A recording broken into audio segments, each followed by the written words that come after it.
Hello, hello. Welcome to Wool and Spinning. My name is Rachel. It is Tuesday, July 8th, 2025. I can't believe it is July already. Where is this year going? I hope this finds you all very, very well. It is the beginning of Tour de Fleece.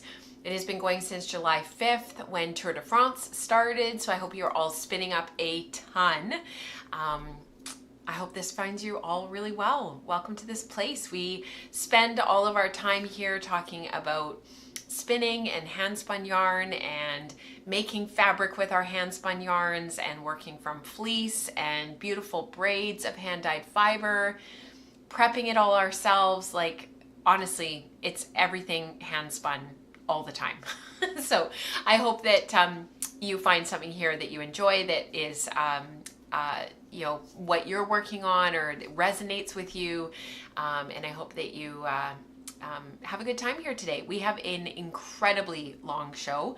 I figured it's the summer. It's been 3 weeks since we streamed because we took last Tuesday off because it was a statutory holiday here in Canada. I live in the southwestern part of British Columbia, which is one of the provinces in Canada, just outside of a city called Vancouver, which was the host of the 2010 Winter Olympics, for those who remember those, and is one of the host cities for the FIFA World Cup coming up in 2026. So we took last Tuesday off because it was Canada Day. And so it's been 3 weeks since we've streamed. It's the summer, people are off, people are spinning for Tour de Fleece. So I kind of thought, you know what, let's just pack all the things into today's show. And maybe next show will be a little bit shorter. Probably not. I don't know. Probably not. But it's good to see everybody. Thank you so much for being here today. Pauline was wondering how my trip to Winnipeg was. I had to fly out with my mom emergently on Saturday. It was the what day was that? Oh my gosh, it was just like under a week ago. We flew out on the 28th of June, and then we flew home this past week. I was home for the weekend. We flew home on Wednesday.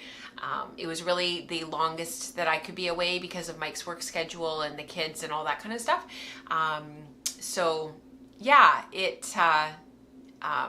It was a hard visit. We had to fly out emergently. My mom's sister is now in palliative care. She's sort of coming to the end of her journey, and it was good to spend time with my cousins. I got to spend quite a bit of time with my eldest cousin in particular. Him and I are quite close, and it was really important for my mom to be there. So while it was a very hard trip, it was also really important to be there.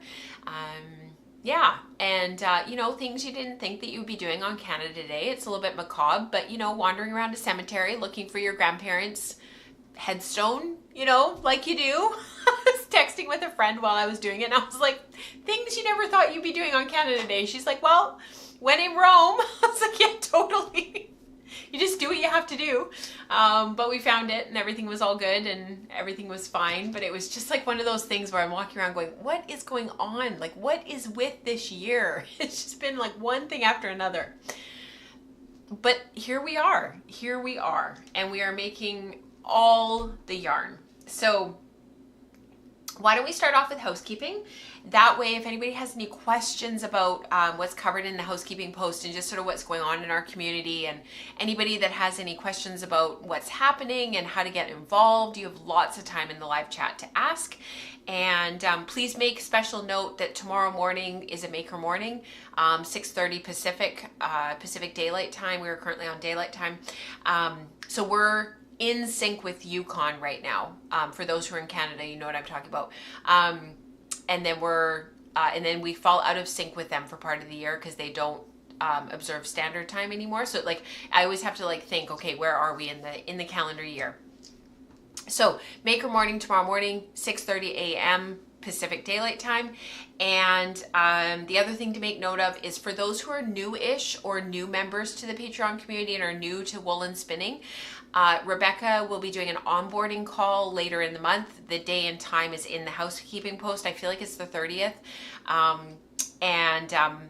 the Patreon post will go out the night before with all the links for you guys so that you will be able to jump in with the onboarding call. So that's a call for new and newish members. Anybody who's sort of struggling to find things, isn't sure how to navigate, wants to meet Rebecca, maybe you haven't met Rebecca yet, jump into the onboarding call. So let's do that first, and then we can get on with the show.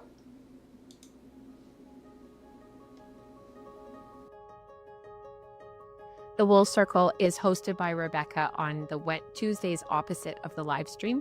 Look for the 7-day free trial on Patreon to see if you like the show. I think you'll really enjoy it. Ketchup and Pickles is the housekeeping post that has all of the links to everything you're looking for on Patreon. Our community groups happen throughout the week. Make note of which ones work for you, and the Zoom links are posted in the Slack channel. Maker Morning is posted on Patreon for those who are not part of the Slack channel, and all are welcome. Onboarding calls are for new and newish members. The post will go up on Patreon the night before. It's that time of year again. We've got our spin-alongs coming up for the summer season in the Northern Hemisphere and the winter season in the Southern Hemisphere. Links below.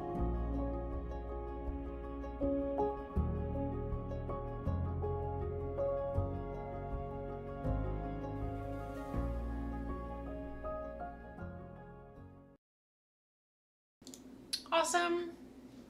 Thank you, Eliane. Whenever the housekeeping post is played in previous episodes, I didn't turn off the microphone that I use to chat with you guys. And people were saying that there's like a little bit of an echo, and it's because it's like coming through the monitor and then it's like echoing and reverberating back onto the mic. So thank you, Eliane, for answering my question. You knew what I was talking about. So the echo is gone as long as I turn off my microphone. So I have to remember, note to self, over full brain, have to turn off the microphone. I never include this in the housekeeping video because I think it's really important to shout it out separately. But Wool and Spinning Radio, the episode has been released for July. Rebecca has been going through their home in Nunavut, which is a territory in Canada in the very far north.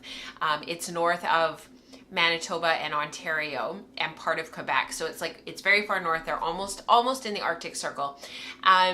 They've been they've been thinking about doing a little bit of painting and just changing some of their colors in their home. And Rebecca wanted to sit down and pick Dion's brain about picking colors and picking paint chips and thinking about like the aesthetic of your home and creating a bit of a vibe. I hate that word.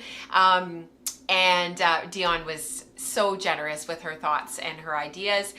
For some reason, I have no idea why, but for some reason, I'm actually wondering if like something happened with the mouse and it dragged something and created this like enormous dead space in the middle of the episode. So while I was in Winnipeg, people let me know because I was gone until the 2nd. Did I fly home on the 3rd or the 2nd? I think I flew home on the 2nd. So when it went live on Canada Day on July 1st, people were like, oh, just so you know, there's a big dead space in the middle. So it's fixed now. So if you haven't listened to the episode yet, or you listened to it and it had that dead space and you kind of gave up, it's fixed.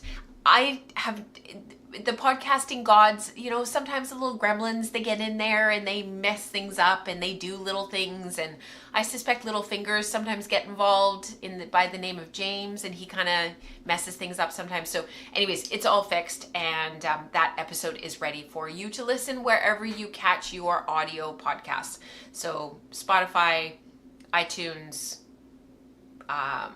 any podcast catcher app that you use, it's all there. What else did I have to talk to you about? Okay, I think that's it for housekeeping. If there's any questions, please go ahead and ask. I'm happy to fill people in on all the things that are happening because there's always a lot going on. So I think without further ado, we'll jump into the show and all the things, all the yarn. We'll talk about all the things. So let's do that next.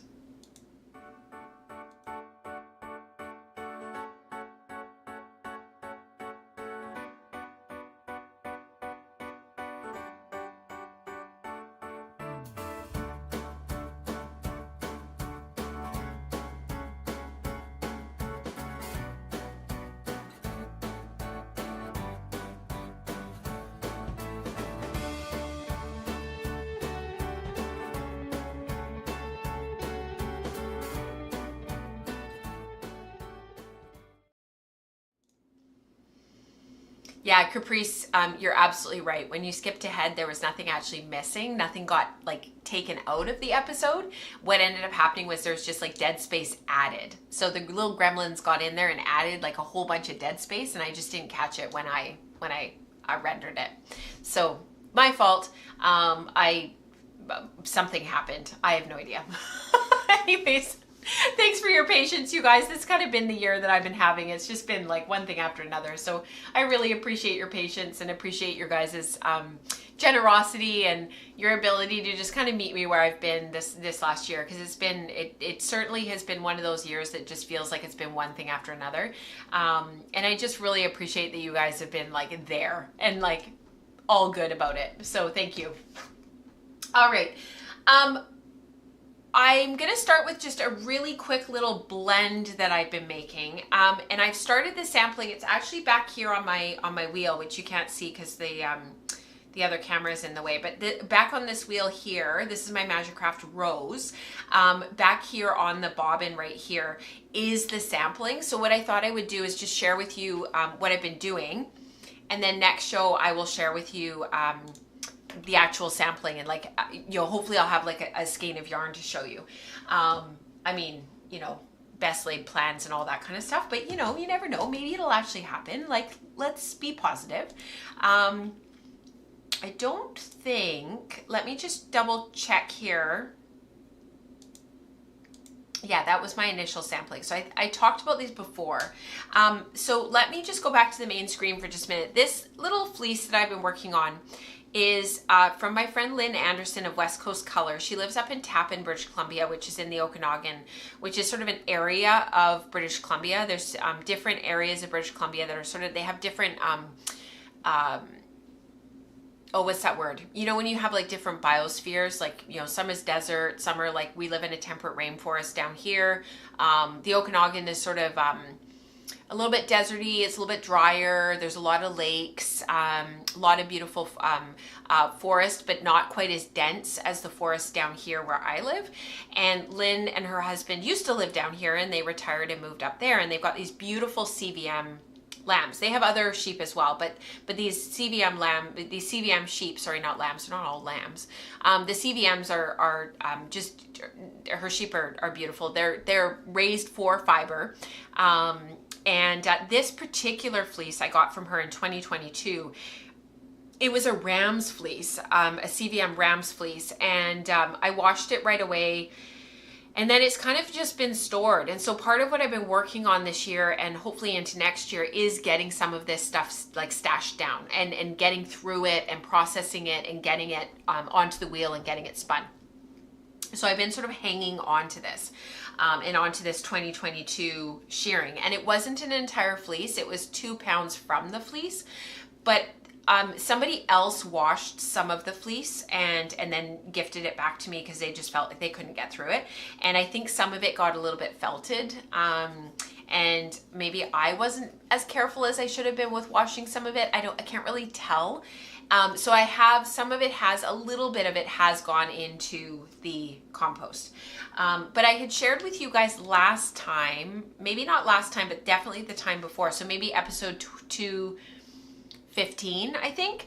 I had done this initial sampling and I had made these, I'd been picking it open, so just using my nails and picking it all open and picking these locks open. And same with the butt ends, just picking them open, trying to get as many of the second cuts out as possible, shaking it out as much as possible. And then I made some of these on my drum carder. I put it through my standard brother carder, so my hand crank carder. I put it through 3 or 4 times, I think it was 4 times, just on its own, just carded it on its own. These samples are just the CVM on its own. And I really liked them. They were spun long draw. It's a relatively short staple. It's about 3-inch staple. Is that correct? I think it's about 3 inches. Yeah, about 3 inches. Yeah, a little bit shy of 3 inches for a staple. Perfect for carding, perfect for spinning long draw, perfect for that like light, lofty, airy yarn. Thinking about something that doesn't have a ton of pattern in a woven piece or a knitted piece, but maybe would be warm and cozy, something, where the yarn that's a little bit fuzzy and isn't going to have a lot of stitch definition, you know, because it's spun long draw and it's a little bit fuzzier and it's airy. But like I said, warm, because all that air traps all that warmth. That was sort of what I was initially thinking. And then I finished these little samples and I was really, really pleased with how they came out. Then I sort of started thinking, well, what could I do to make it even like take it to like that next level of a little bit more, even like a little bit more luxurious. So I took what I had processed and what I had opened up, some of it lock popped, some of it picked, because I wanted to see which I preferred. I definitely preferred the lock popped locks to the picked locks. I found that these tips, there's a little bit of stuff in them, a little bit of trash and a little bit of gunk in them. And so I have actually found that picking versus lock popping, that the lock popping has actually helped to get that stuff out more quickly. And so it really sped me up to lock pop it. So it's just bang, bang, and then bang, bang, and it's done. So I'm gonna lock pop the rest of this.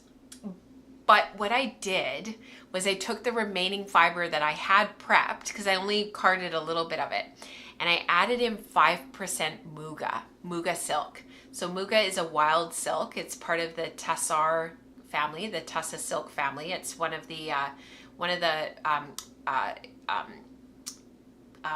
like not genealogy, but like one of the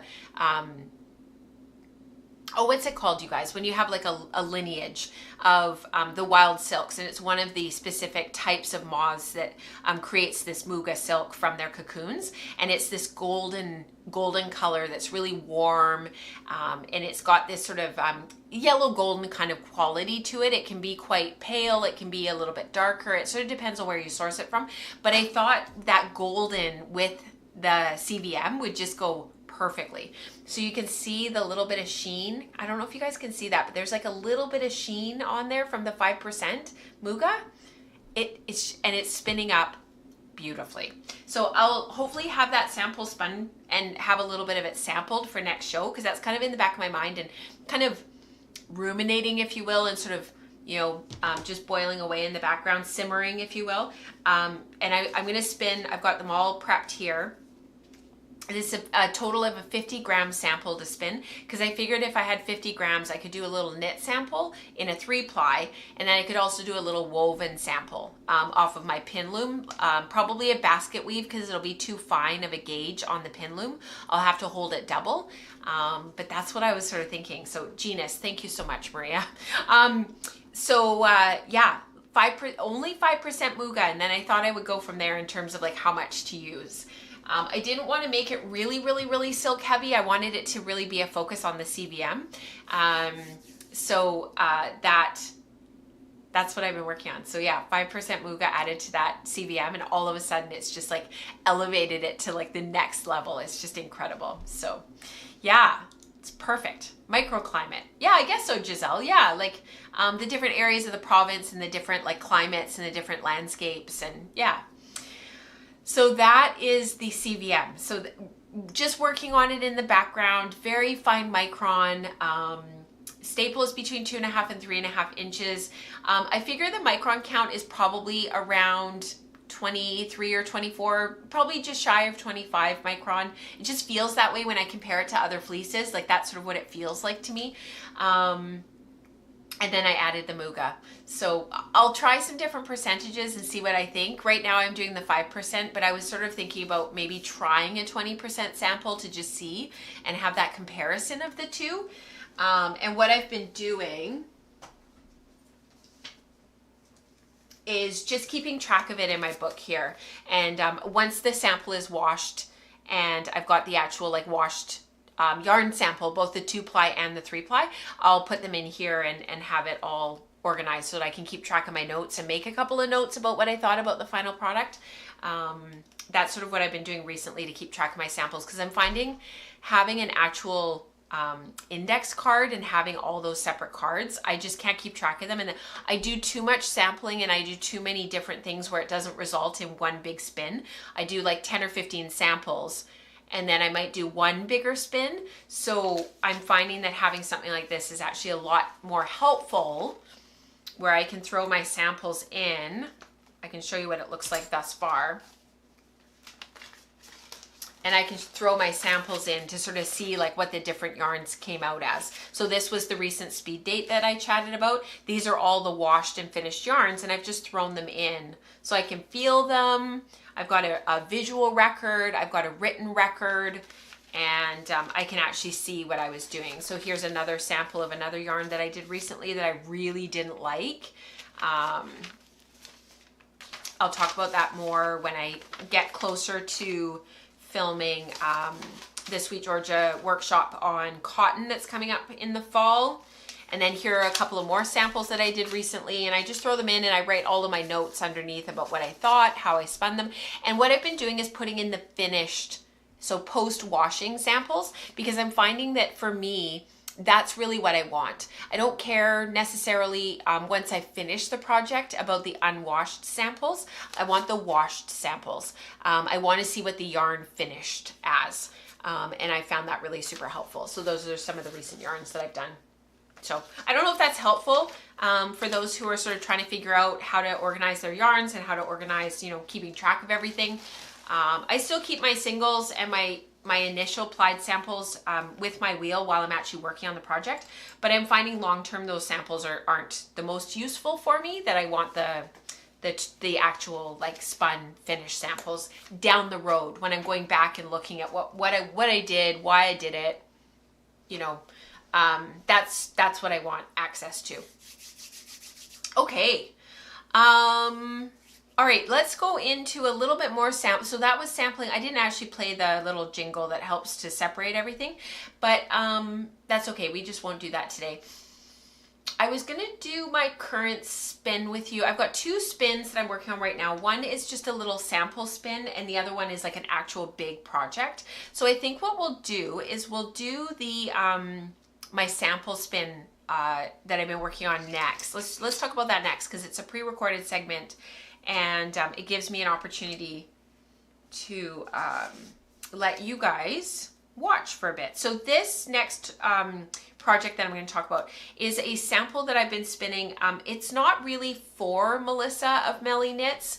It was one of those things we were chatting about it, and she was telling me all about this really cool sample that she had come up with in this bat, and it was for the Sommelier Origins Club for June. So it's recent. Like those of you who are part of the Origins Club, you would have just gotten this in the mail. The lock that goes with this is just unbelievable. It's from a local flock here in British Columbia, from a place called Barnston Island. And if I was really super techie and I had thought about it ahead of time, I would have done a little Google map and like had like where it actually is. But this is the lock here, and I do show it to you in the recorded episode. But this alone is just so beautiful, and I wish I had like some of this fleece just like on its own. It's just gorgeous. It's not super soft, but it's not coarse either. Like it's not toothy. This will be an amazing wool for a sweater. Something 2 or 3 ply, spun really lightly in a worsted way to highlight that sheen. It's got just gorgeous crimp and bounce to it. It would just be an incredible cable yarn. It's just a really lovely lock. And so Melissa kind of roped me in by talking about it and sort of waxing poetic about this blend that she had created. So what we'll do is I will let my past self do the rest of the talking and share this all with you. So let's get into it.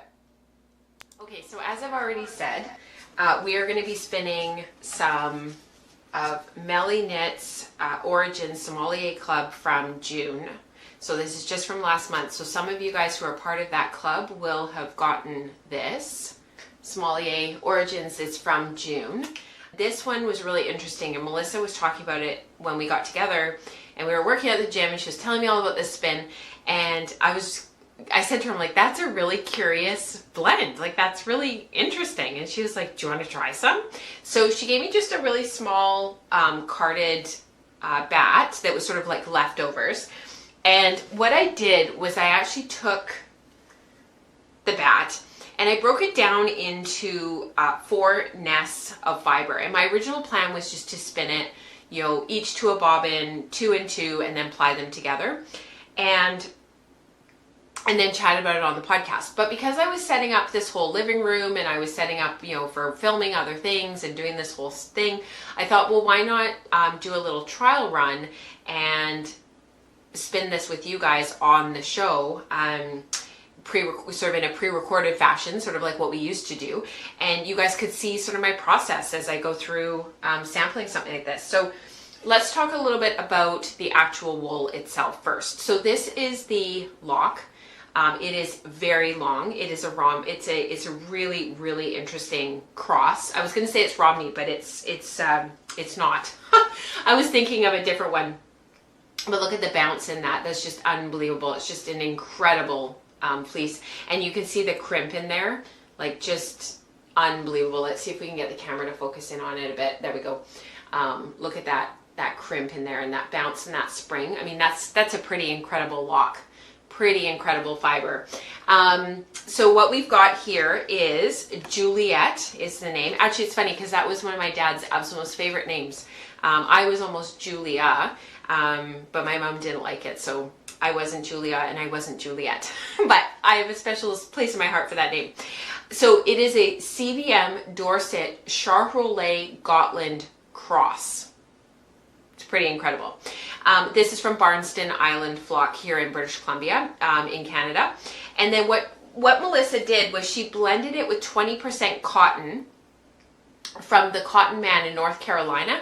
And actually back here on my Lendrum, you can't see on the big camera, but you can see up here on the small camera, on my Lendrum, I have some of his brown upland cotton on my Lendrum super fast flyer right now, and it is divine. It is lovely to spin. The brown cotton doesn't blend super well with wool, but spun on its own, it is absolutely beautiful.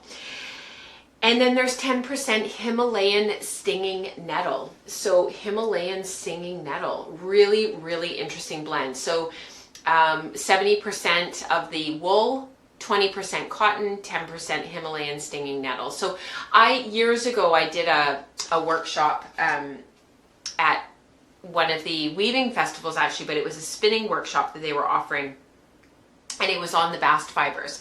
And she actually included some nettle in our spinning, and yeah, it'll be interesting to see how this spins. So this is a really, really interesting blend, and I can see the wool in there, and I can see the length of the wool fibers, but I can also see the bits of cotton in there, and I can see, you know, there's areas, you know, where the cotton has been blended in, and then also within this I can see the nettle. And that kind of is these areas of the fiber where it's sort of a little bit wiry. It has a different appearance. It hits the light differently. It's long. It looks long, longish. It has sort of like a white flax look to it, a little bit wiry. Be interesting to see how this spins. So what I do when I'm trying something for the first time and I've not spun it before is I set up my wheel with a little bit less uptake, so the wheel's not going to be grabbing out from under me, and I just give myself a little bit of grace and not have the uptake too high. I tend to back off on the uptake, and then I start by just spinning the way that I normally spin a really, really big spin when I'm spinning for distance and length, and I'm spinning a lot. Oh, this is lovely. This is beautiful. This is easy. This is just an absolutely beautiful spin. So I can see that I'm going to have to be careful when there's a little bit of cotton that comes through, or when there's a chunk of something coming through. It adds texture to the yarn. So it's going to be very difficult for me not to go back and fix all of that and draft it out even more and get that textured bit out of there. But honestly, the texture is going to be what makes this yarn beautiful. It's going to make it really, really, really lovely. It's going to have a lovely hand to it. Something like this, I would start thinking about, you know, maybe weaving with it. I would think about, you know, something fine. Keeping the uptake light means that you have a little bit more time to work with the fibers in your hand, and you don't have to draft quite so quickly, you can kind of, allow it to sit out in front of you, slow your feet down a little bit and just sort of work on it a little bit. You can spin a little bit finer. I find when the fibers are being ripped out of my hand and the uptake is quite a bit higher, I naturally will spin a thicker yarn because you're just having the fibers move out of your hand more quickly, and you need a certain amount of fiber in that yarn to hold it together to withstand that pull. So if you're wanting to look for a thinner yarn, drop your uptake, drop your break down so it's just barely there, and you'll be able to spin a little bit finer. It gives you that time to allow that twist to build up in the singles to allow you to spin a little bit thinner. This is really lovely. See how it just drafts out? It's the wool. The staple length of the wool just allows me to draft back in a relatively uniform way, and I'm keeping my distance of draft consistent, so I'm drafting back, just very, very evenly. And then when I get a little bit of that nettle and it's a little bit more of it, I just gently draft that through. Whenever we're adding plant fibers to a wool blend, we're always going to have texture. We're always going to have that little bit, it's going to look a little bit different, it's going to feel a little bit different. This definitely has a slightly planty feel to it. Megan in our community, Megan Likey, she coined that term eons ago, like I want to say back in like 2018. This sort of these feel of these yarns that have a higher percentage of plant fibers, they have a planty feel, and they start to lose their woolly quality. See how I'm just holding the fiber really super gently? I'm holding it very, very lightly. I'm barely touching it at all. I'm really keeping my backhand very loose, very light. I'm kind of drafting forward. I'm not really pulling back at all. I'm sort of drafting from the fiber. It's almost like a short backward draft where I'm kind of drawing both back and allowing it to go on the wheel. Just trying to keep myself really consistent. There's a chunky there. I'm just going to drop that through. That's a cotton, a little bit of cotton.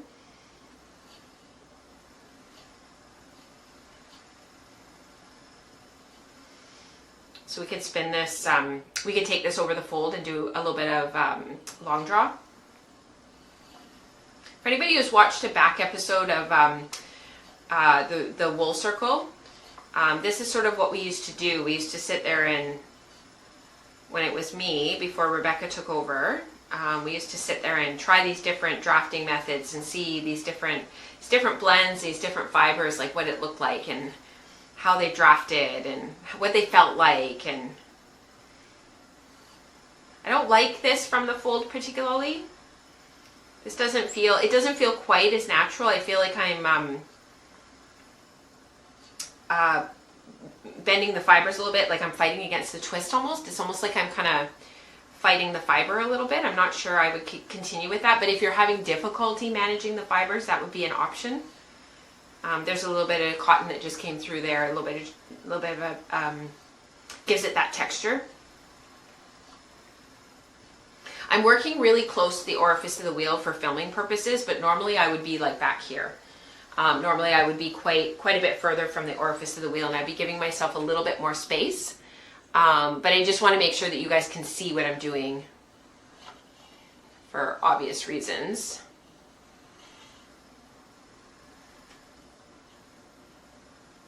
Got a little bit of cotton and a little bit of nettle there.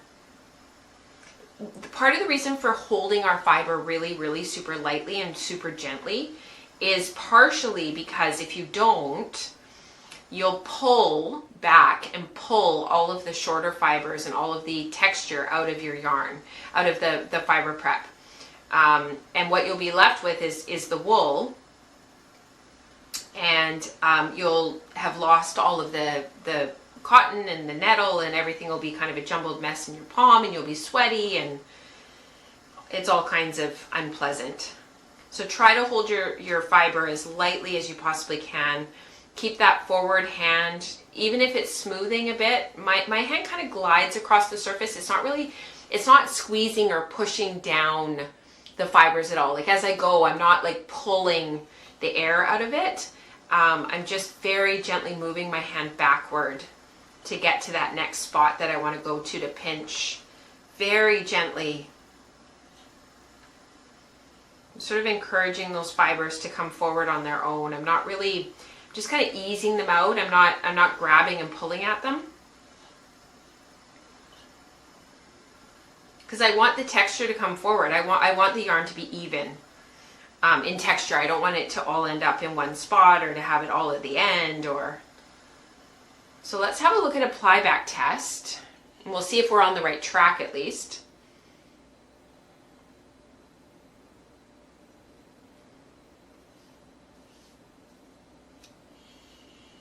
So I would probably 2-ply this for weaving. That would probably be my plan. I would be thinking about something like a twill that would drape really beautifully, give me fewer interlacements to have that softness. That is really lovely. A little bit textured, tiny bit of a halo from the nettle sticking out, as well as the tips of the wool, because of the Gotland being a little bit hairy. Like it's going to be those long wools, they tend to stick out a little bit. It's that beautiful primitive, little bit, lots of sheen. Holy smokes, this shines. And I can show you the 3-ply just so that you have a chance to see it and sort of visualize what it looks like. What I do when I do a 3-ply is I generally wind off singles and I give it a little bit more twist. Give those singles a little bit more twist, because I do find when I do my 3-ply back samples that they tend to, some of that twist gets lost. I'm just folding the singles. I'm going to wrap them around my finger. See how I'm wrapping back here on this finger here, just so that I can have a controlled release, so that I don't completely lose all of the twist and have a big jumbled mess and it's all tangled and I'm struggling with it and blah blah blah. You know, it's funny. I always think to myself, oh, I'm going to like such and such a yarn better because such and such a yarn, you know, is going to really work for blah, blah, blah, blah, blah. And then I do other sampling and I'm like, holy smokes, never ever write off another yarn just because you've got preconceived ideas of what you think you want or what you think you're going to use it for. Because holy smokes, this 3-ply is beautiful. Look at that roundness. Isn't that beautiful? And textured, a little bit of texture from that cotton and the nettle. What a fun yarn. I'm very tempted by this. And these are the two of them side by side. So you've got the 2-ply over here, a little bit loftier, a little bit lighter. Because I didn't add that extra twist when I was going through, when I was doing the sampling, I didn't add more twist and tighten it up. But you can see the 3-ply, a little bit tighter, a little bit rounder. So what we can do, so we've got a lofty 2-ply that we didn't add extra twist. So now, let's add a bit more twist. Now let's add a bit more twist. And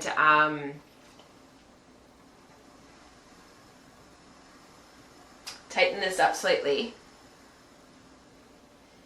Now I'm going to fold it again, and I'm going to wrap it around my hand just to give that controlled release again.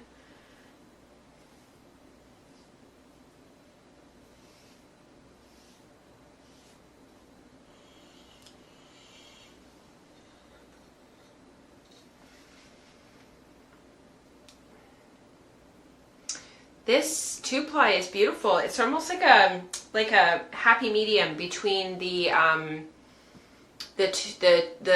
lofty 2-ply and the slightly firmer 3-ply. So it's almost like we kind of got like a happy medium between the two. Let me see if I can focus here. So we've got the 3-ply on the end here, the higher twist 2-ply because I added more twist before I applied it back on itself, and then we've got the lofty 2-ply that was sort of just as I was spinning it, fiddling around, and I just plied it back. So I would actually lean toward this middle one because it's fine and it would give me a lot of yardage, and that would actually just work beautifully for weaving. I mean, it would just be incredible. Amazing. The 3-ply would be an incredible sweater yarn. It'd be round. It'd be great for a garment. This isn't what I would call like a really, really super soft next, I was gonna say next to the skin, but you probably could have it next to the skin. It's not a really, really super, super, super soft yarn. Like it's not the softest yarn I've ever spun. It has a little tiny bit of a, I was gonna say a tooth, but it's almost sort of like a texture. It just has like a feel to it. It's planty. But this would just be incredible woven. You know, rigid heddle weaving, pin loom, anything that, you know, would give you that opportunity to be able to see this yarn in something drapey, something really like an heirloom something or other, something lacy that you could see the floats and see the little bit of texture. You could dye this. Oh my goodness, it'd be incredible dyed, because you'd have that 30%. If you did it with acid dyes, it would pick up all of the wool in there, but the nettle and the cotton would be left behind, so they'd be like streaks of white.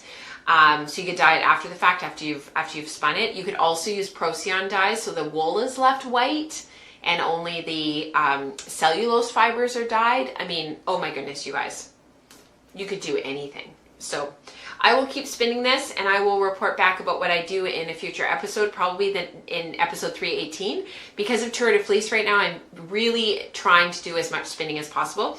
So I will get this spun, and we will play with this, yeah, over the next couple weeks.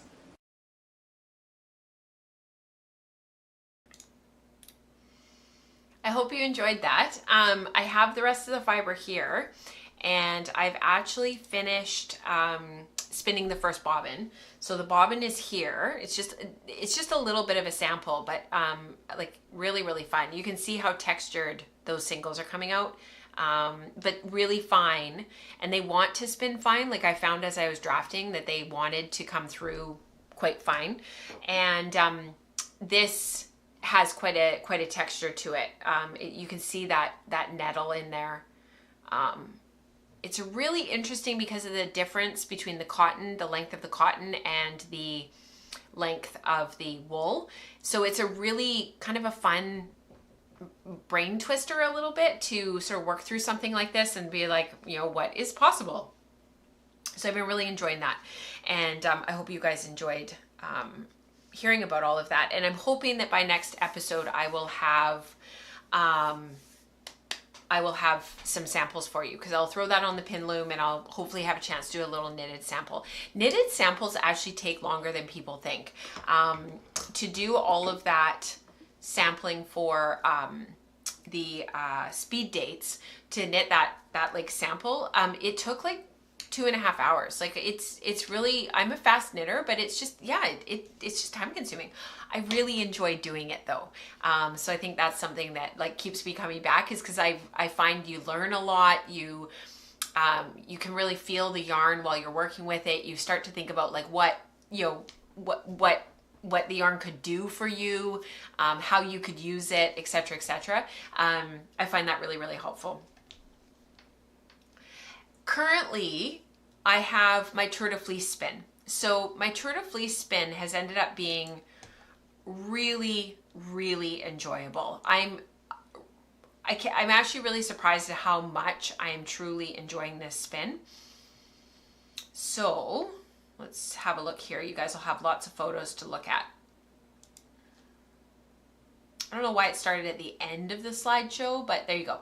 So I started off with these locks, and this was a Jacob fleece from Cold Valley Farm in Wisconsin. It's a Jacob. Jacob sheep are really interesting. If you have time to read up on them and to learn a little bit more about them, they're really neat. This is an American Jacob, I'm assuming, just because it came from Wisconsin versus Europe. What I did with this was I actually separated out the locks. So I think I talked about this on a previous episode. I took these brown locks, I put them in a pile. I took the gray locks, I put them in another pile, and I took the white locks and I put them in another pile. And I started lock popping them, and this is what they look like post lock popping. So this was my little pile of gray locks, and I ended up with the fewest gray and Not as much brown as I thought that I would end up with. I thought there was a little bit more brown in the pound that I had versus what there actually was. So the most fiber that I had out of the fleece, because Jacobs are patchy and they can have up to 4 or 5 colors on them. So dark brown, light brown, a lighter brown, gray, and then white. And the white for this particular fleece was quite significant. I had quite a lot. So what I did after it was all lock popped was I actually took, I divided it all up, and I took equal amounts of the 3 colors and I put them in small batches through my standard hand crank carder. What I'm finding for me personally, and I think it's different for everybody and to each their own, and you have to figure out your own process and what works for you. But for me personally, what I'm finding is if I do something with the locks from the fleece that is where I have a little bit more control and I can manage the fibers first, whether it's on the blending board or on my hand crank drum carder, that when I go to the electric carder for the next step, so lock pop, drum carder, hand crank drum carder or blending board, and then electric carder, my results coming off the electric carder I'm finding are quite a bit better. So my hand crank drum carder, I think the fact of the matter is that being able to manipulate how quickly or versus how slowly you can crank, and how quickly that uptake of that fiber onto your Swift, which is the big drum, happens. For whatever reason, for me, over the last little while, it just gives me really good results. So I put them through my hand crank. I tried to keep the ratios of the 3 fibers the same for every single bat. So I ended up with all these little bats coming off of my carder. That's the dark brown going on. And then I put them onto my big drum carder, my electric carder. So my electric carder has a 90 TPI liquor in. That's the little drum at the front. And then the Swift, the big drum, is 120 TPI. It's actually the same as my hand crank drum carder. It's just bigger. It does more fiber. And for this, I was actually able to fit 180 grams of fiber onto my carder. So this is the first pass. Very first pass. You can see that the brown isn't worked in at all yet, and it's just coming off. And this was after the second pass, and then after the third it was even more blended. So this is what I ended up with. So this is what I started with, and this is what I ended up with. So from there, the other bat is actually still intact. It's still, I haven't stripped it down yet. But from there, I stripped down the bat, did it by hand. I didn't put it through the carder again. I did put it through my electric carder a total of 4 times, and it went through my hand crank carder 1 time. So I generally card my fibers between 4 and 5 times. So 4 times through the electric and 1 time through the hand crank worked out to be 5 times. So then when I took the final bat, I stripped it down, and I ended up with all my little bits of carded fiber. And these actually are more blended than they are showing on the screen. I think what it's showing on the screen is because the dark is being picked up, it looks like it's not as well blended as it is, but it actually is very well blended. So all my little bits. This was overflowing. It was full up to here when Tour de Fleece started on Saturday. And I am so proud of myself that not only have I gotten almost to the bottom of my bag, almost, I might actually have this spin done in Tour de Fleece. Like, oh, that's amazing. Just because I feel like I just am not getting stuff done. So what I did for this spin, I've been doing a lot of spinning on my Magicraft Suzy Pro and my Magicraft Rose. I tend to go to those wheels for everything. I don't go to them for, I don't really use my other wheels particularly. I know that sounds terrible. I just don't. I tend to save my Kromsky Minstrel for when I'm doing plant fibers. I pull it out whenever I'm doing flax. But I just don't tend to go to it as often as I probably should. I don't use my Lendrum Saxony very much, and part of the reason for that is just the size of it. It doesn't fit very well in our space where we often are hanging out as a family. And my Lendrum DT, which is back here in the corner. I will never, ever, ever sell that wheel. That is one wheel that will never, ever, ever be rehomed, along with my 2 Magicraft wheels. But that wheel is always set up with my Very Fast Flyer, and it's pretty much dedicated now to spinning cotton.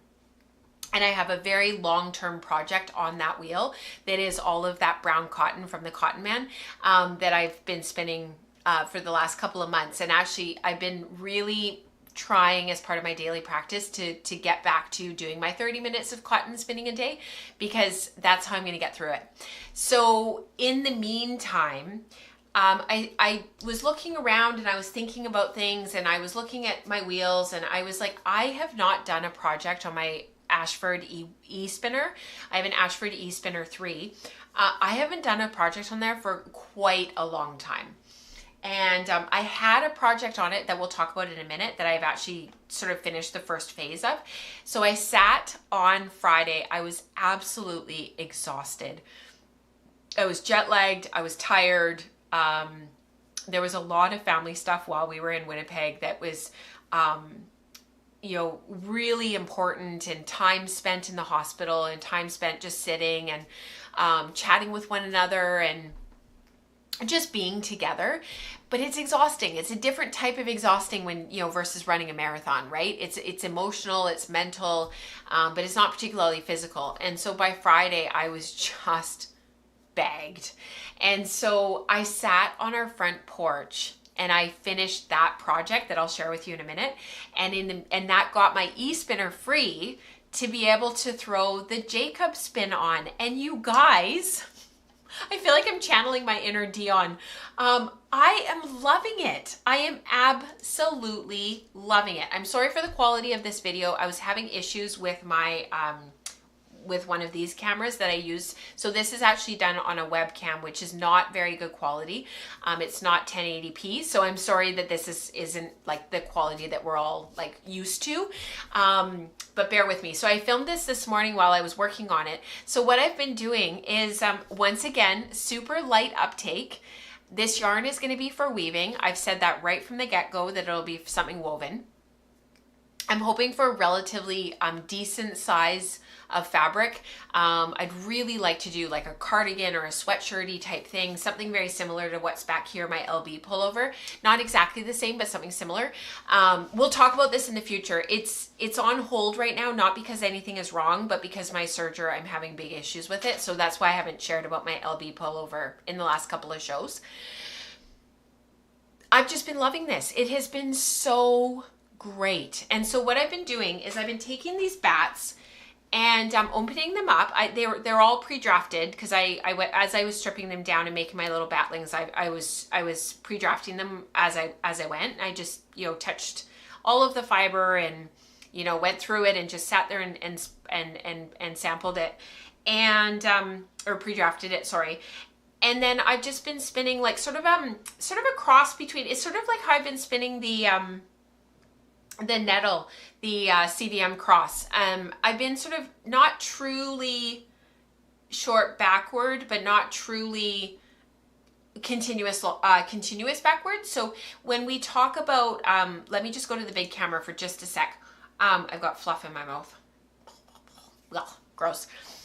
When we talk about short backward, these are all sort of worsted style, worsted type drafts, but they're starting to ease their way towards woolen, where we can leave them a little bit lighter and a little bit airier than we would say if we're spinning short forward and smoothing every single draft. So short forward is where we inchworm our way forward. We draft forward, smooth, pinch, pull forward, pinch, pull forward. But with the backwards drafts, we're sort of getting into that sort of semi-woolen, leaving things a little bit airier. They're maybe not quite as consistent as what you can achieve when you're doing short forward. So short backward is pinch, pull back, move your hand back. Whether you smooth or don't smooth is up to you. Pin and then onto the wheel. Pinch, pull back, move your hands back together, and onto the wheel. So pinch, pull back, smooth, pinch, pull back, smooth, and onto the wheel and in between. So you're sort of working in a relatively like short area. We've talked about this a lot on the podcast over the years.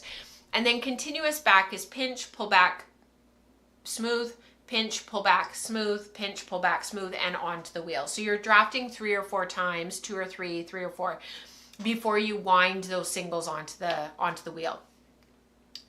What I really like about continuous backward is once you get into a rhythm and you keep your distance of draft really super consistent, whether you smooth or not is up to you, but it's a very efficient way of spinning, and you can create a lot of yarn in a very short period of time without going to a fully long draw, truly woolen draft. So you're sort of working in this like gray area in between true worsted and true woolen. With this, the Jacob it's a little bit spongy, it's springy, the prep is airy. This is going to be for weaving. The ply is going to have to be a little bit higher twist to withstand warp tension. I've sort of been spinning somewhere in between a short forward and a short backward. So it's sort of pinch, pull back, and I'm kind of pulling both ways and then onto the wheel. So it's sort of been this like dance of sort of, you know, playing with, the staple is so long. It's sort of 5.5. Did I write down how long the staple is? I usually make notes to chat with you guys about like all of the like nitty gritty, and I don't think I wrote down the staple length, but it's about 4.5 to 5 inches. So you've got some grace in terms of like pulling and working to keep the yarn really super consistent, and then keeping the uptake really super light so that I can spin more finely. Because again, this is going to go on my wheel. So the initial samples, just for funsies, because I knew I was going to do a 2-ply with this, so I divided the fiber in half and created these 2 massive bats. They're about 180 grams each, but these are the samples. So this one here on the left is the 3-ply. Round, springy, bouncy, a little bit spongy. It's got a nice memory to it. But the 2-ply, oh, the 2-ply. It is beautiful. It's fine. It's a little bit oval shaped, kind of flat. It has a lovely twist angle, a little bit firmer. They both have a really nice twist angle, but the 2-ply is the one that like I've been really focusing on. And that's the one, it's bouncy. It's got good memory, but not too much because it's a little bit more firmly spun. So if I anchor it and hold it here and I sort of pull on it, it's got a nice elasticity without being like unreasonable, because it's a little bit more firmly spun, but it's that twist angle that I just love that so much. So fuzzy, airy, it's not going to have really super great stitch definition in the woven fabric. Definitely thinking something twill to give it that drape and that softness, that little bit of fewer interlacement, so it's not sort of, you know, coarse and scratchy when you touch it like it would be in plain weave, based on the sampling that I did for a recent issue of Weft magazine that hasn't come out yet, but I was really surprised how coarse the plain weave samples were compared to the twill samples. It was like, even my mom, who's not a weaver, was like, holy smokes. She is a sewist and she's a beautiful sewist, but even she, as soon as she touched them, she was like, there is a stark difference between the two. So definitely leaning more towards something twill, maybe a point twill, something really simple, M's and W's, maybe something really simple, and then some sort of a cardigan, sweatery, I don't know, something. But that is how that project's going, and I'm hoping that when we chat in a couple of weeks that'll be done. That's my plan. So here's to hoping. That is all the spinning for today. That is a lot of spinning. I do have some finished yarn though that we can chat about next.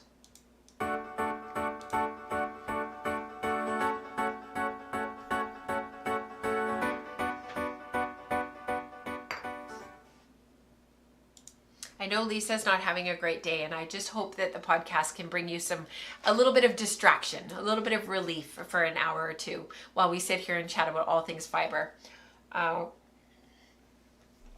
Sometimes, you know, just having that release and having that, you know, something different to think about can help. You know, it doesn't make it any better and it doesn't make it go away, but it maybe having a little bit of distraction sort of helps. So let's go back here for a second. Let me just turn this off because I forgot. This is something that I've been working on for the last couple of months, and I bought this at Fibers West. back in March. And I'm just going to slow down the transition of the photos because sometimes it's just a little bit too fast. And let me just find... Okay, so this was the fiber initially. So you can see it at the back there. This was a pound of New Zealand Corriedale from Anne Grafton. And this was just this beautiful tawny brown color. And I've been really trying not to amass a lot of stash. I've been really trying to work from stash. You guys know that. I've been really trying to stash down. But I did acquire the Jacob and the Corriedale. And part of working with them right away was so that they didn't end up being deep stash and being sort of put away, that it forced me to work with them right away. So the Corriedale, I've talked about this a little bit on the podcast, not a ton, but I've talked about the spin a few times. But basically, it was unwashed, and so I got it washed right away.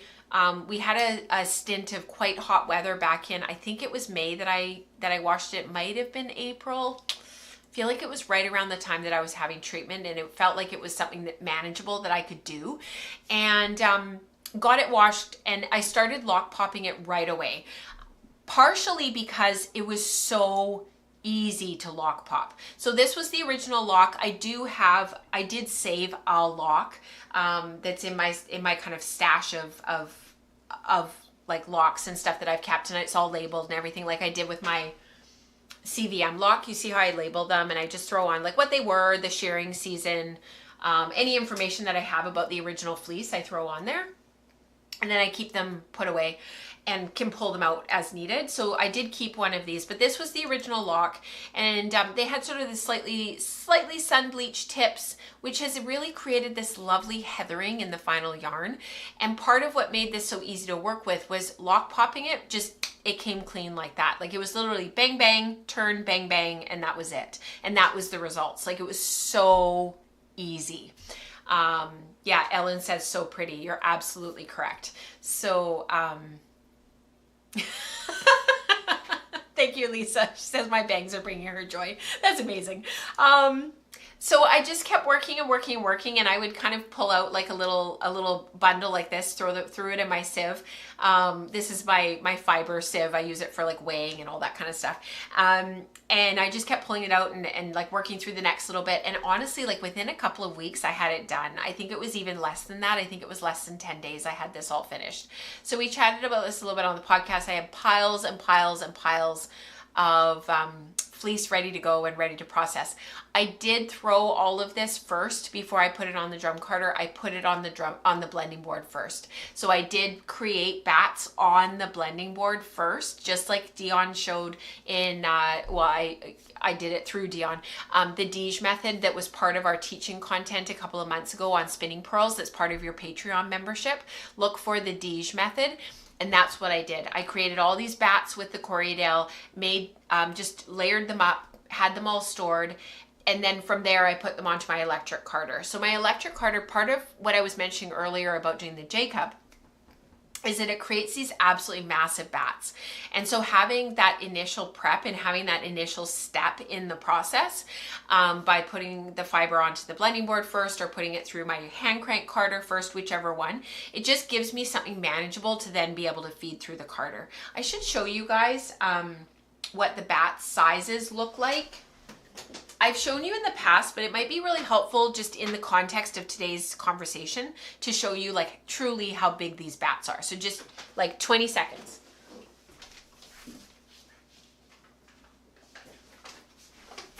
So this is the other bat that's the Jacob bat. So I'll pull it out in just a sec.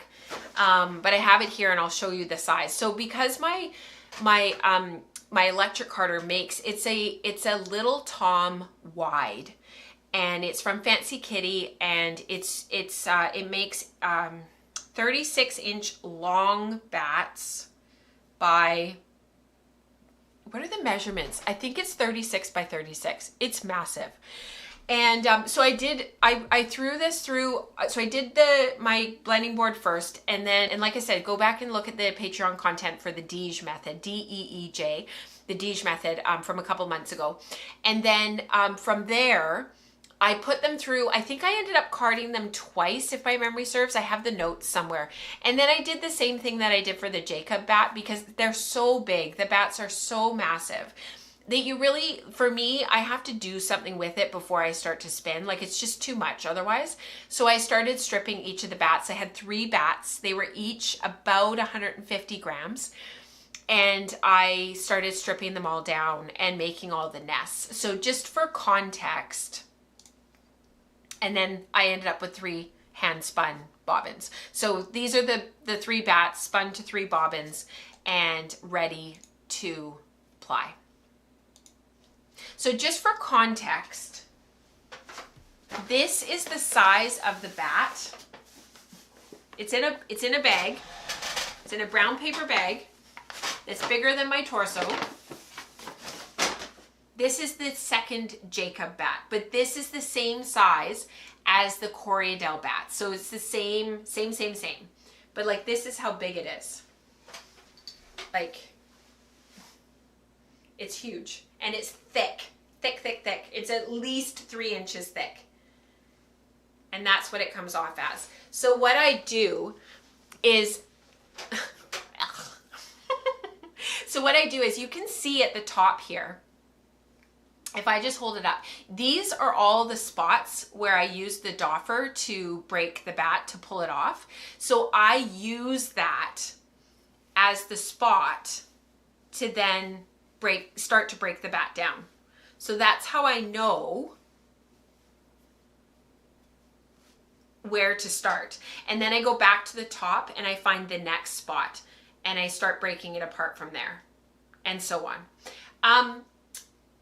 I had a really great question on Instagram yesterday. I got a DM from somebody local to me, and we were chatting about drum carders, and it's sort of an ongoing conversation that her and I are having. Oh, thank you, Dion. 17 by 36. Thank you. Still, it's massive. And she asked me what drum carders I have and why, and so on and so forth. And I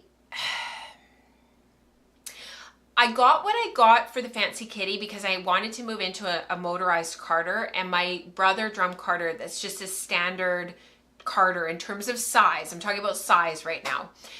In terms of size, the standard, I was finding I was doing a lot of work for not a lot of payoff in terms of like making bat after bat after bat after bat, because the standard carder can only create a bat sort of somewhere between 35 and 50 grams, depending on the fiber and depending on what you're doing. And I really wanted to sort of move into a carder that I could get, a 100-gram bat off of. This carder, the more I use it and the more I get used to it, because I've been really trying to intentionally use it, make these bats, the Corriedale, the Jacob, the CVM. What else have I been carding lately? There's been some other stuff that I've been working on in the background. So I've been really trying to get to know it, break it in, the tines. It takes time for the tines to sort of get a little bit like lubed up, for lack of a better term, like with, just, a teeny tiny bit of lanolin from the fiber that's left from washing, and just kind of get, like, it just kind of needs to get broken in, where it just kind of, it and you work with it and it's your tool and it's no longer something new. It's it.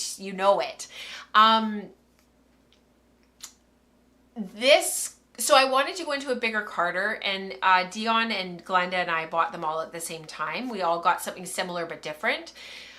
I'm not sure if I was going to do this again, even though I process a huge amount of wool and I process a huge amount of fleece, and having these big bats has been a game changer for me. It's really big. The carder is 50 pounds. I live in quite a small home. I don't have a place for it permanently. It's currently on the floor in the garage, and I'm constantly having to get the kids to help me to move it around. And it's not because I can't lift 50 pounds or move 50 pounds. That's not the issue. I can pick it up, no problem. It's bulky and it's awkward, and I can't get through doors. I need somebody at the other end to help me to get it through. So all of this stuff, and I'm an able-bodied person, and so like for, if you have any deficits or if you have any issues, it's a big carder and it's heavy and it's bulky, like I said. So that's definitely something to think about. And it's something I'm very aware of, looking at friends and some of the things that they struggle with and some of the stuff in their daily life, that if they can't have something like that set up permanently somewhere, it would be unreasonable and unrealistic for them to have it. Getting the bats off takes time because they're so big.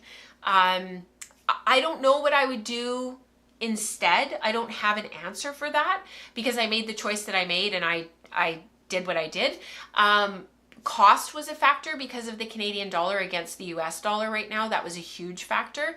And I don't know if I were to do it again. I don't know if I would maybe do the same thing again or not. I kind of feel like I probably would, because I don't regret my purchase. And it's been an excellent carder. And now that as I've used it more and more and gotten used to it, I really appreciate some of the things about it. I like that I can crank it up and speed it up when I need to. And I like that I can crank it right down and slow it down when I need to. But it's a big carder. It's a big carder. So keep that in mind. Yeah, that would be my like big thing, is like just, it's a big carder. I think Melissa calls her big one, the big homie. It's pretty accurate. That's pretty bang on. So the finished yarn. Let me show you the finished yarn. I'm waxing poetic about bats and drum carders, and you guys are like, show me the yarn. So here's the yarn. I do have a little bit of singles left on one of the bobbins because I obviously did not calculate exactly between the three. And so I do have one bobbin that still needs to be plied. And I think what I might do, because it's one bobbin, rather than messing around with moving singles around and trying to create a traditional 3-ply, which this is, I might just chain ply it and use that skein for sampling. So do a knit sample, do a woven sample, not because I'm going to weave with this, but just to have it. And this is the finished yarn. I am so happy with this. It came out beautifully. It was a pleasure to ply. It was easy. It has a lovely twist angle. This yarn isn't as tightly skeined as the other ones because I was photographing, but I'll just shake it out for you guys. But this is sort of what, like, if I can hold it a little bit closer to the camera, this is what it came out as. It's just lovely, beautiful, even 3-ply. It's bouncy and springy. The elasticity, it's not unreasonable, but it's got a little bit of bounce and good memory, good bulk. When you squish it down, it pops right back up. I'm really excited to use this. I'm not totally sure what the yardage is. I think it's around 800 yards, 900 yards, but I am gonna reskein it and check so that I have an accurate picture of how much yarn I actually have.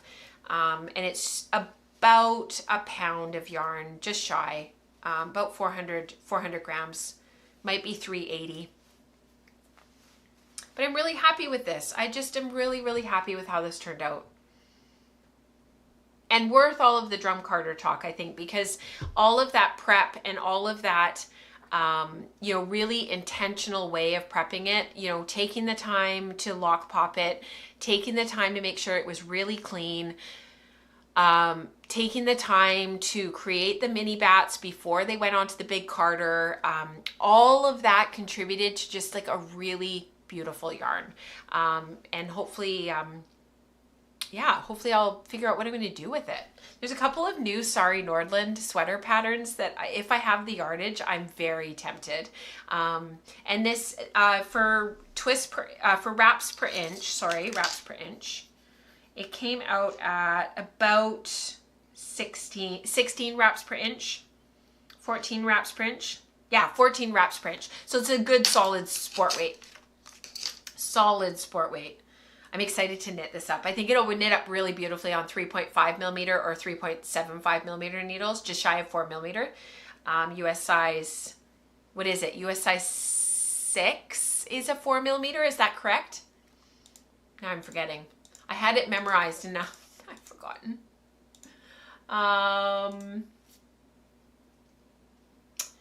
Yeah. US size 3 is a 3.25 millimeter. So yeah, US size 4, US size 5, I suspect will be about right. Yeah. Very in love with this yarn. Okay.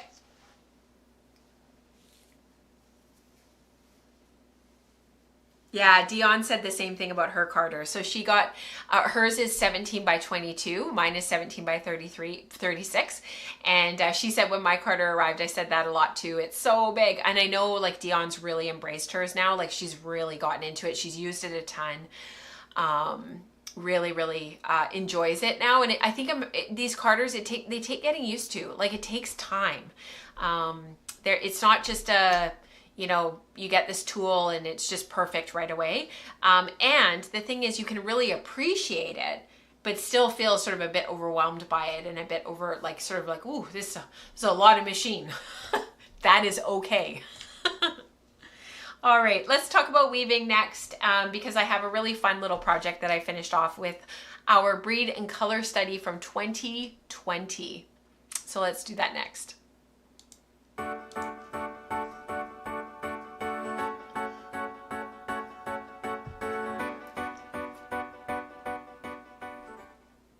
Okay, this, I'm going to tell you a little bit of a backstory. This was a project that we did back when Katrina was doing the breed and color study. We did in July to December of 2020, we did a Charolais breed and color study. And it was a bat and a set of little nests that she had dyed. And what I did was I sort of separated them, and one of them I spun as a 3-ply, which is the yarn straight below me here, and the other one was a 2-ply, which is the yarn over there on the far side. So the green one here that you can see the green is the 3-ply, and the one on the far side over there is a 2-ply. And I can't remember which was which. I can't remember if the bat was the 3-ply and the nests were the 2-ply or vice versa. I think the bat was the 3-ply. And basically what I did was I broke it all down and I spun end to end, and then I chain plied the 3-ply. And actually this was the inspiration photo. So same as what we did with Megan of Bramble Ridge when we did the breed and color study that we just started in January. We did the same thing back then with Katrina when she was doing it from Crafty Jacks. She would ask for a bunch of photos, and then she would go through the photos and sort of pick one. So this one had been submitted by Greta Lynn of The Warmest Row. She submitted this beautiful photo of these flowers, and Katrina used that as the inspiration to create the bat. So this yarn has been sitting in my stash since 2020, and I haven't done anything with it. I never did anything with it after the breed and color study. That was right in the middle of COVID. It was when everything was shut down. The kids were at home. We were homeschooling 100%. There was no like hybrid schooling like what they've been doing for the last 3 years. And for whatever reason, the way that this yarn has been sitting in my stash, I can see it. It's at the very front in the drawer. And so I've been looking at it over the last little while, and I've been kind of toying around with like different ideas and whatnot. And I really wanted to do something woven with it. And so I have the 3-ply and the 4-ply and the 2-ply. And let me just get my book here. And I was really not sure about what I wanted. So this was the bat. And then this was the nest. So for those of you who've been around in the community for a really super long time, you'll remember this study. And this was how I pre-drafted out the bat, and I started spinning. And then this was the nest of fiber. I did the same thing. So this is the 3-ply down below me here, and this is the 2-ply off to my left-hand side here for you guys, my right. And what I was really torn about was I wanted to do something that was some sort of a stole. I wanted to maximize the yardage as much as I possibly could. And I sort of wanted to try to do something where I could really showcase like the different areas of the yarn. So like, have these areas where the gradient of the one yarn would sort of blend and not create a lot of contrast, like in the yellow section here in the lime green section, where you wouldn't have a lot of contrast, and the pattern of the twill would sort of get lost almost. But then because of the dark green and this dark sort of cherry pinky kind of color, you would have areas where you'd have these really super high contrast areas in the stole, and then you'd have other areas that would become really super low contrast, and it would sort of blend together. So you can kind of see how that came out. But then when the light hits it and it sort of turns to the side, or you look at it from off to the side, you can still see the patterning coming through a little bit. So I wanted to sort of see if I could create that subtlety. I wasn't concerned about the fineness of the yarn or the fineness of the weaving or weaving it at a really super fine set or anything like that. I just wanted to see, like, I knew I had a finite amount of yarn and I didn't have a ton of yarn for this, and I just sort of thought, like, could I do something like that with this? Like, would that be possible? The answer is yes, obviously. But the big question was, and this was what I wanted to chat about in today's show, was, do you use the 3-ply in warp or do you use the 3-ply in weft? And the reality is there isn't really a right or wrong answer. There's different reasons that you would choose one versus the other. And I, in my, given what I know about weaving and my own learning journey and what I, would sort of have learned over the years, what works and what doesn't work, and warps that work and don't work, and when you're going to break warp threads versus when you maybe aren't, all that kind of stuff. Yeah, Lisa, it's making me want fruit salad, totally. Grapes and green grapes, red grapes, some watermelon. I sort of had an inclination about sort of which way I was going to go, whether I was going to use the 2-ply as the weft or the 2-ply as the warp, and then 3-ply as warp or 3-ply as weft. And I'm sure you guys can sort of see and predict generally where I'm going with this.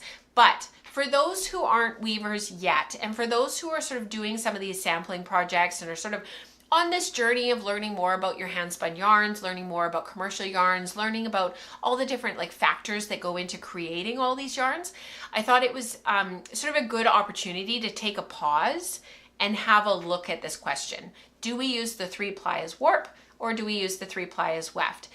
And for me, the biggest factor to sort of ground me in where I was going to begin, because I didn't actually know what the yardage was of either of these yarns. I had to figure out if I even had enough yardage, because warp, you need a little bit more yardage than you do for weft, because of course I had to take into account fringe and waist, right? I did use a dummy warp for this, and that is actually still on my loom upstairs, and I actually might use it for something else as well, just to maximize using it.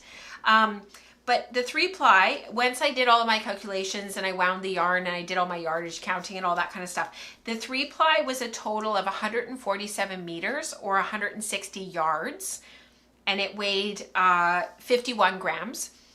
It was approximately 15 wraps per inch, and the grist was approximately 1,400 yards per pound. The 2-ply was also 51 grams.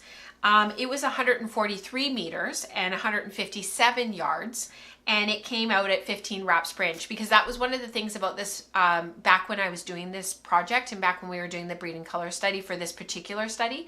I wanted the two yarns to have the same diameter. I wanted them both to be the same wraps per inch. So they're both 15 wraps per inch. And it came out just shy of 1,400 yards per pound. So they're both basically the same grist. They were basically the same yardage for the 2-ply versus the 3-ply. So that meant that to get the 15 wraps per inch for both yarns, that the 2-ply had to be spun a little bit thicker than the 3-ply singles to be able to get that same grist. So it meant that to get that wraps per inch, which meant that the grist came out the same. So they're both roughly 1,400 yards per pound. They both roughly came out at 160 yards for that 151 grams.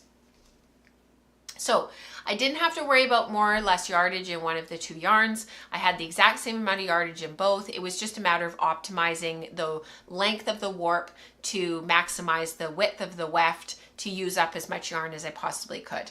So I did some fun math. It took a little bit of trial and error, using roughly 2/3 to 1/3 for the warp and the weft, like roughly trying to figure out if the length of the warp is sort of 2/3 roughly longer than the width of the piece at about 1/3, so 2/3 to 1/3 ratio, to sort of go from there in terms of figuring out how I could maximize the yardage for both. So based on that, very springy yarn, very, very bouncy.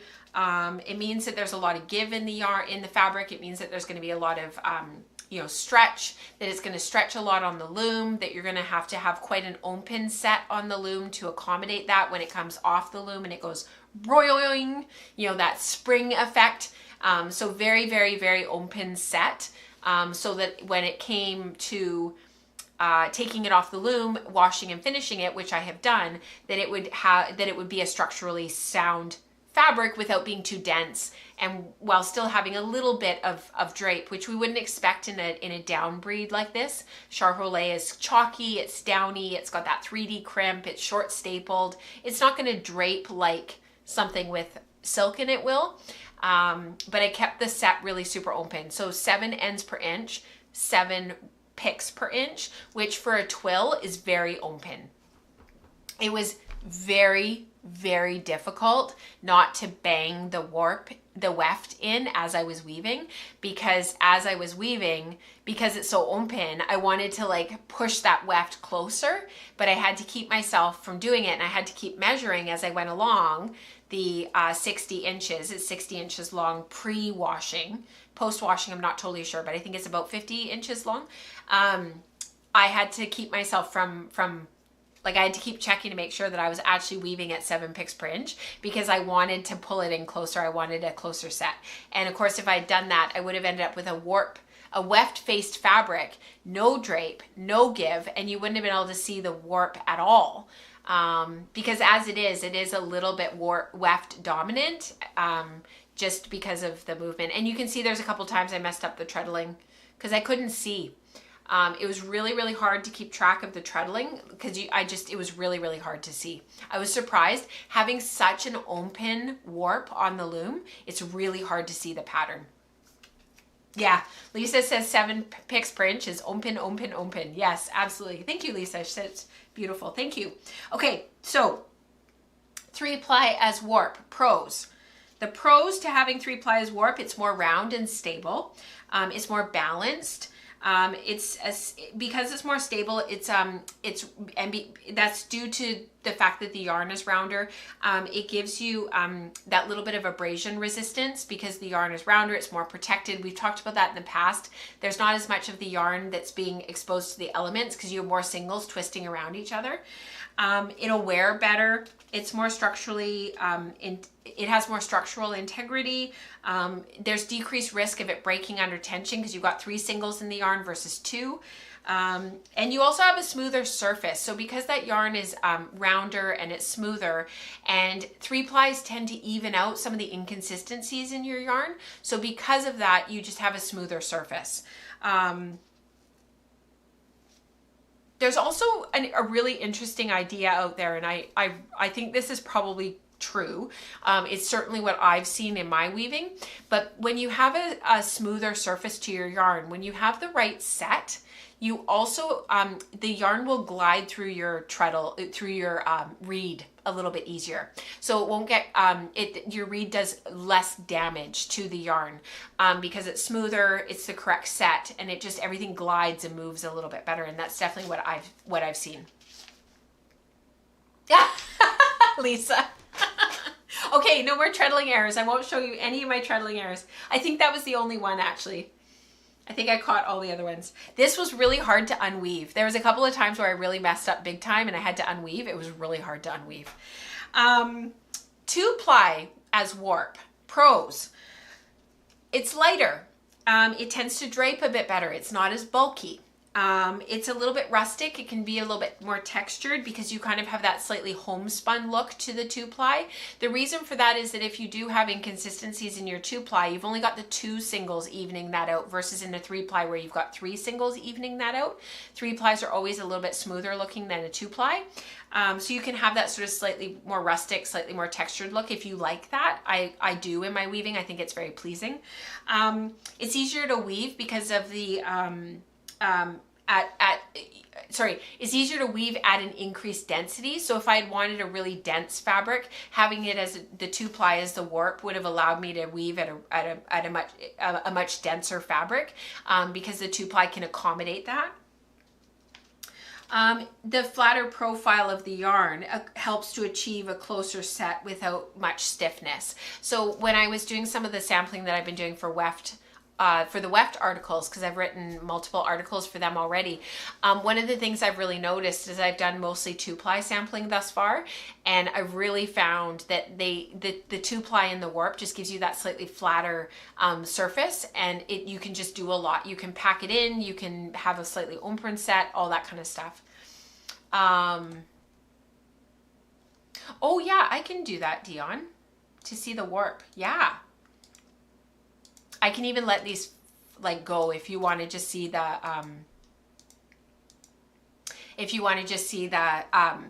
see it go through. I don't have any really great photos of this being woven on the loom, and the reason for that is because it wove like that. It was so fast. So if you want me to switch it to slideshow, just let me know. One of the big things with this yarn that I had to take into account, because it is so springy and bouncy, I thought that maybe the 3-ply would actually behave a little bit better in the warp, because under the warp tension, there was less risk that it would be overstretched or that it would like snap under the tension. The 3-ply just felt stronger, even though they were the same grist. Thanks, Lisa. You guys are so funny.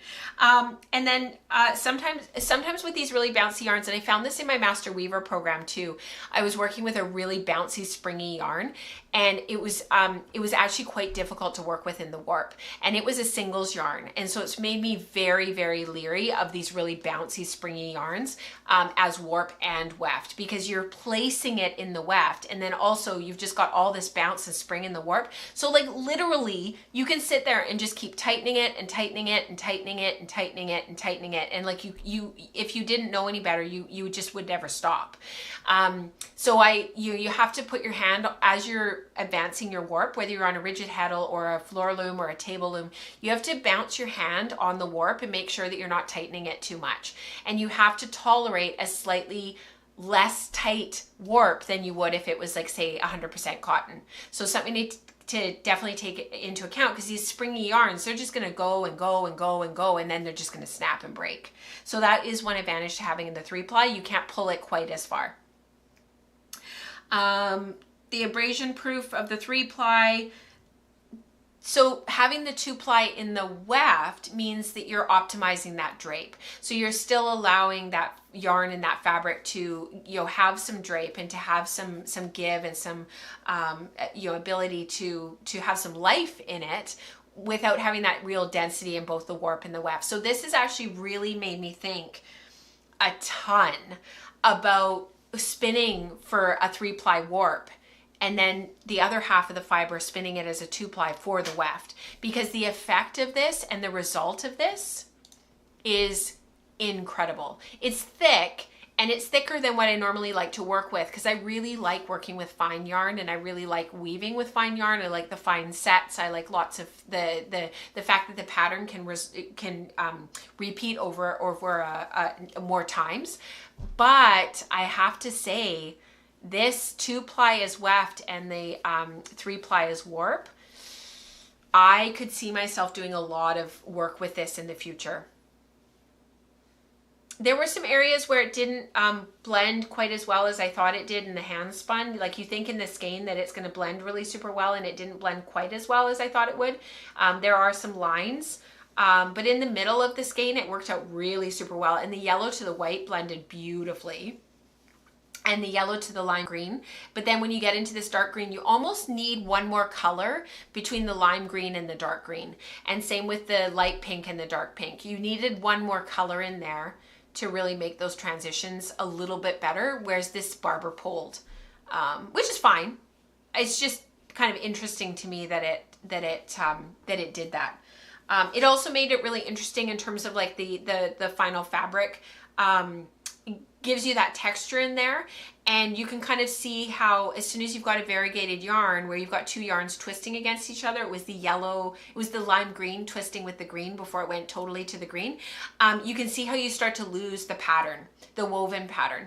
And then up here you can see the woven pattern in the low contrast area is a little bit harder to see.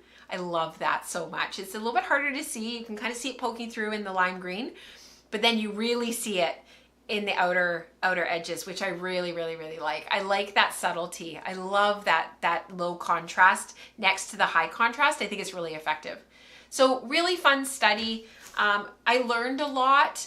I learned a lot about pulling out some of my old yarns and trying to work with them down the road later when I've literally kind of forgotten about like how I spun it and what I did with it. So yeah, it was good. And it was a fast project. Like literally this was on and off the loom in about a day, 2 days.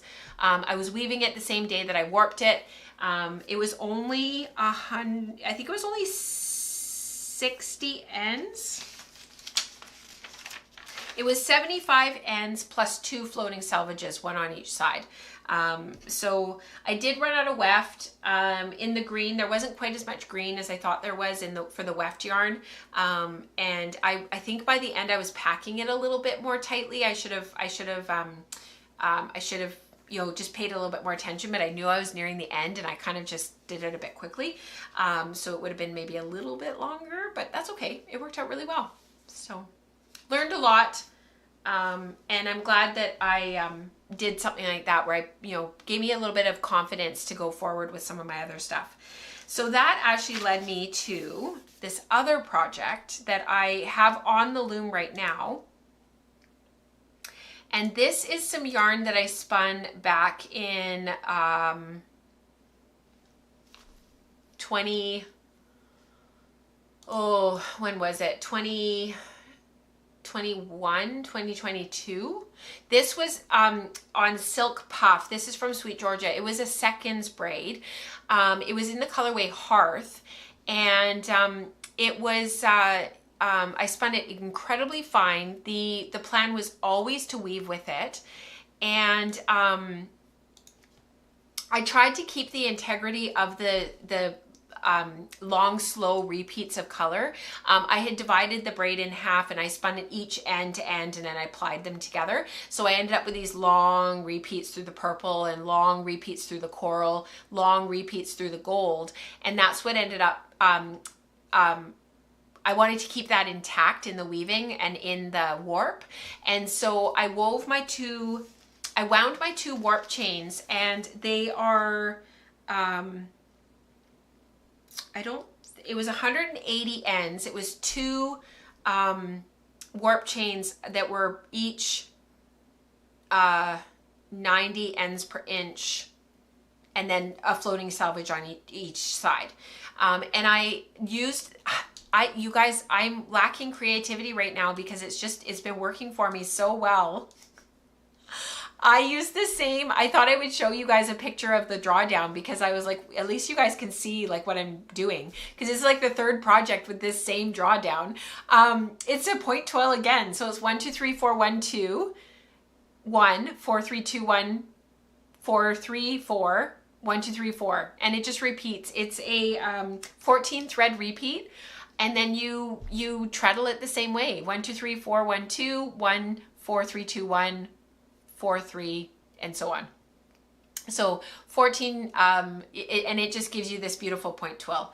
And it's just been a really fun project. I did do a dummy warp again, so both of these had a dummy warp. The dummy warp has been a game changer with weaving with my hand spun to make sure that I can optimize the hand spun and use as much as I possibly can. It does mean tying on. It takes an extra step in the warping process, but honestly, I think it's worth it when you're working with hand spun. There's just no other way to optimize the length of your hand spun without losing a bunch at the back of your loom, depending on how much loom your loom waist your particular loom has. If I was working on a rigid heddle or a table loom, I probably wouldn't worry about it too much. But the floor looms, I have at least 18 inches at the back of waist on my big loom, and on my smaller loom, I have at least 8 inches of waist. And that's a lot of yarn to lose. So this is it on the loom. I love it. If you don't like it, I don't want to know. I absolutely love it. So this is very, very finely spun. It was 28 wraps per inch. For a twill, we generally would go to about 2/3 of the wraps per inch for your set. So if you're weaving at, say, let's say your yarn is 20 wraps per inch, you would start your twill sampling at about 15 ends per inch, 15 picks per inch. So 3/4 or 2/3 roughly of your set. You could even go to like 12 ends per inch and start there if you had 20 wraps per inch.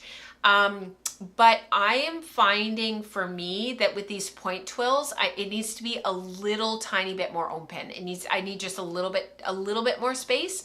So this is cycling really fast. I'm so sorry, you guys. I find it just like it's jarring when it moves that quickly.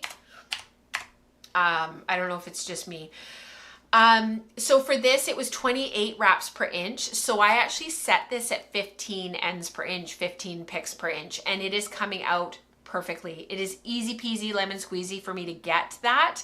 I'm not having to, there's no effort that I'm having to do to like force it into that. It's not too open, it's not too closed. This is incredibly soft. It's 40% merino, 40% superwash merino, 20% silk. So it's very, very, very soft. And the slightly more open, almost sort of half of the wraps per inch almost has been a little bit better for this twill. Yeah. Yeah, I know. I love bird's eye twill. I know. I love that little dab in the middle of the diamonds. I just love it.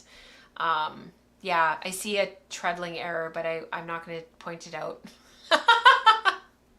It's funny, once it's so hard to see on the loom, but then once you see it in a photograph, you can see it, but I'm not going to point it out. It doesn't exist. Yeah, I love the earthy colors too, Eliane. They're some of my favorites. So I've got everything, all my notes and everything is here in my book. And once I have it off the loom, you know, I'll hopefully, I think this will stay a stole. I don't think that I'll cut into this. I suspect that this will stay as a piece of fabric. But I've just been like really enjoying it, and it's just been like really peaceful. I'm almost at the end of the warp. I've got about 60 more inches to go. I've woven about 20 inches, and like it just feels like every time I sit down it's going way too fast. It's like another 10 inches because I've only worked on it twice, and I sit down, 10 inches goes by and I'm like, no, stop, slow down, I don't want this to end. So really, really, really enjoying it, and hopefully I'll have a finished stole to show you next show. Okay, I've waxed poetic enough about what I am working on, so let's chat next about what you are working on.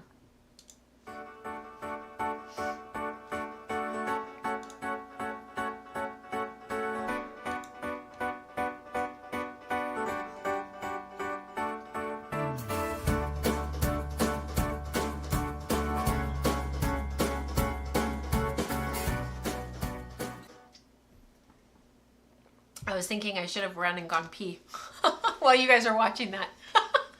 Okay, first off, we're going to do Tour de Fleece because it's so much fun to show what you guys are working on for Tour de Fleece, and it's really a fun opportunity for me to showcase what you guys are doing.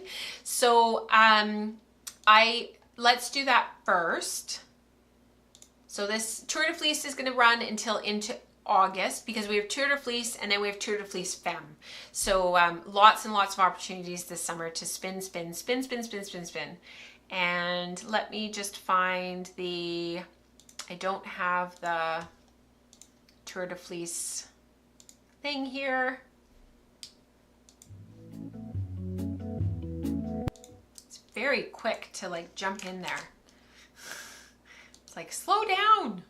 We're not ready yet. Hang on, let's just fix this. I'm gonna do this here.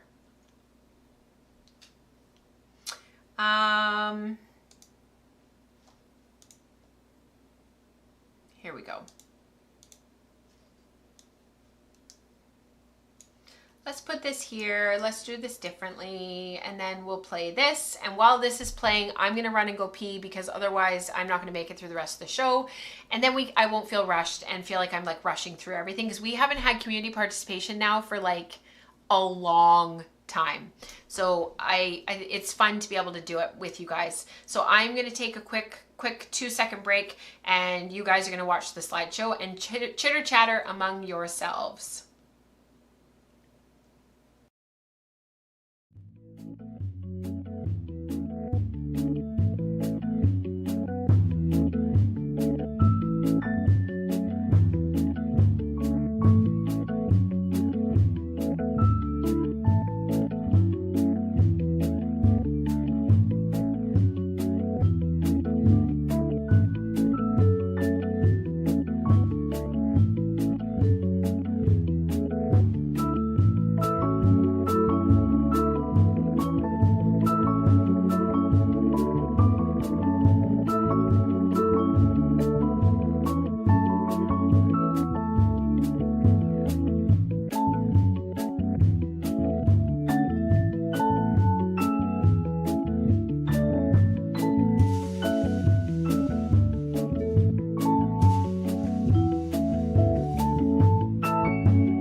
I'm that good. I'm that fast.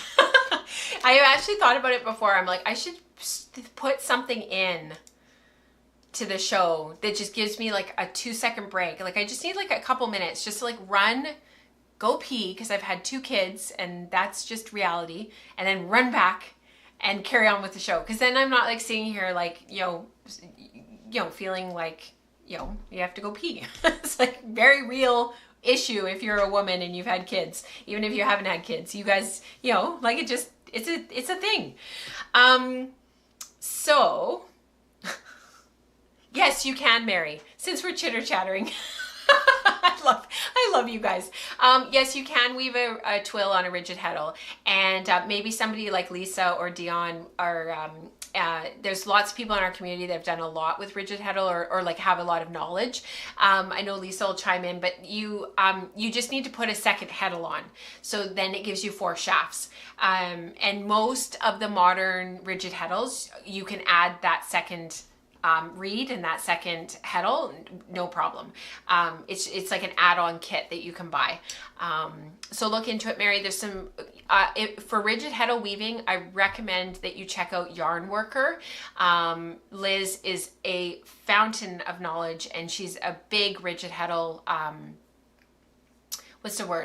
champion, and she's definitely the person to go to for rigid heddle weaving for sure.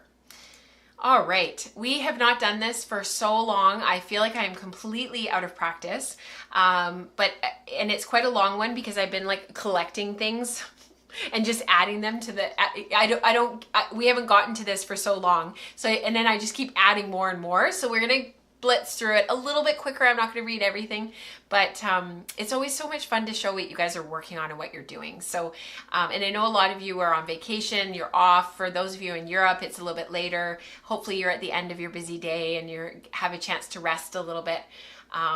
Year of Yarn, we are almost finished Year of Yarn. So I haven't talked about it a lot on the podcast and in the housekeeping episodes or information because we're sort of taking a little bit of a break. 2 years to study a book and to go through a big study is a long time.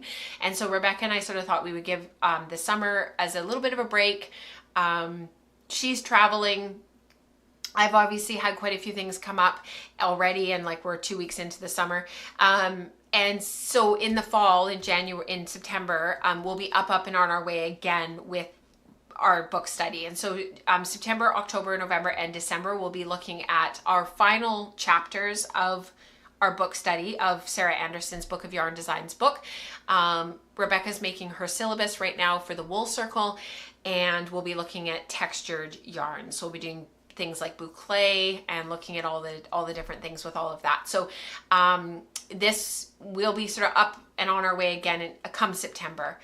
So that's why I haven't talked about it a lot recently in the last few episodes. It's just because we're sort of taking a little bit of a step back, taking a little bit of a breather, and then getting ready for our final sprint to the finish line at the end of the year. This yarn is incredible. It's from Dion.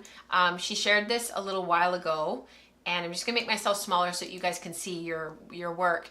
I finished this spin that was a challenge for me. The South Down fiber would not draft consistently. So in the end, I just spun the fiber however it would spin. The one skein is a spiral ply. That's the one on the far side there. And the other one I plied with a burgundy singles. I love both of these yarns. They came out gorgeous. And that one that's with the burgundy, it kind of creates like a homogeny to it that really works. And I really love that spiral ply. It came out beautifully. Well done, Dion. It's from Alberto. Final spiral ply entry. I think I was more tired trying to get it done and just needed to be done. Maybe spiral ply is not for me. At least I could use up the terribly prepped fiber. I get that. Sometimes we're just too tired to learn new things, but well done, Alberto, and well done for sticking with it. It's true, Lisa. My kidneys will thank me. This was from Sam. She first podcast that she got to watch when she was back in the Wool Circle was to watch Rebecca doing a posing ply. So here's my little sample. I love how this turned out with the flecks of purple. The fiber is Hampshire down from Fleece, and then 2 Z spun with silk noils added in, and the opposing plies was with sari silk.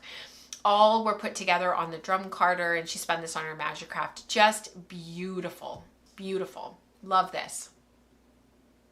This was from Esther. I actually spun a yarn that looks exactly the same as this Esther years and years and years ago. And I almost pulled out a photo to show you because it's basically the same yarn. So she spiral applied this.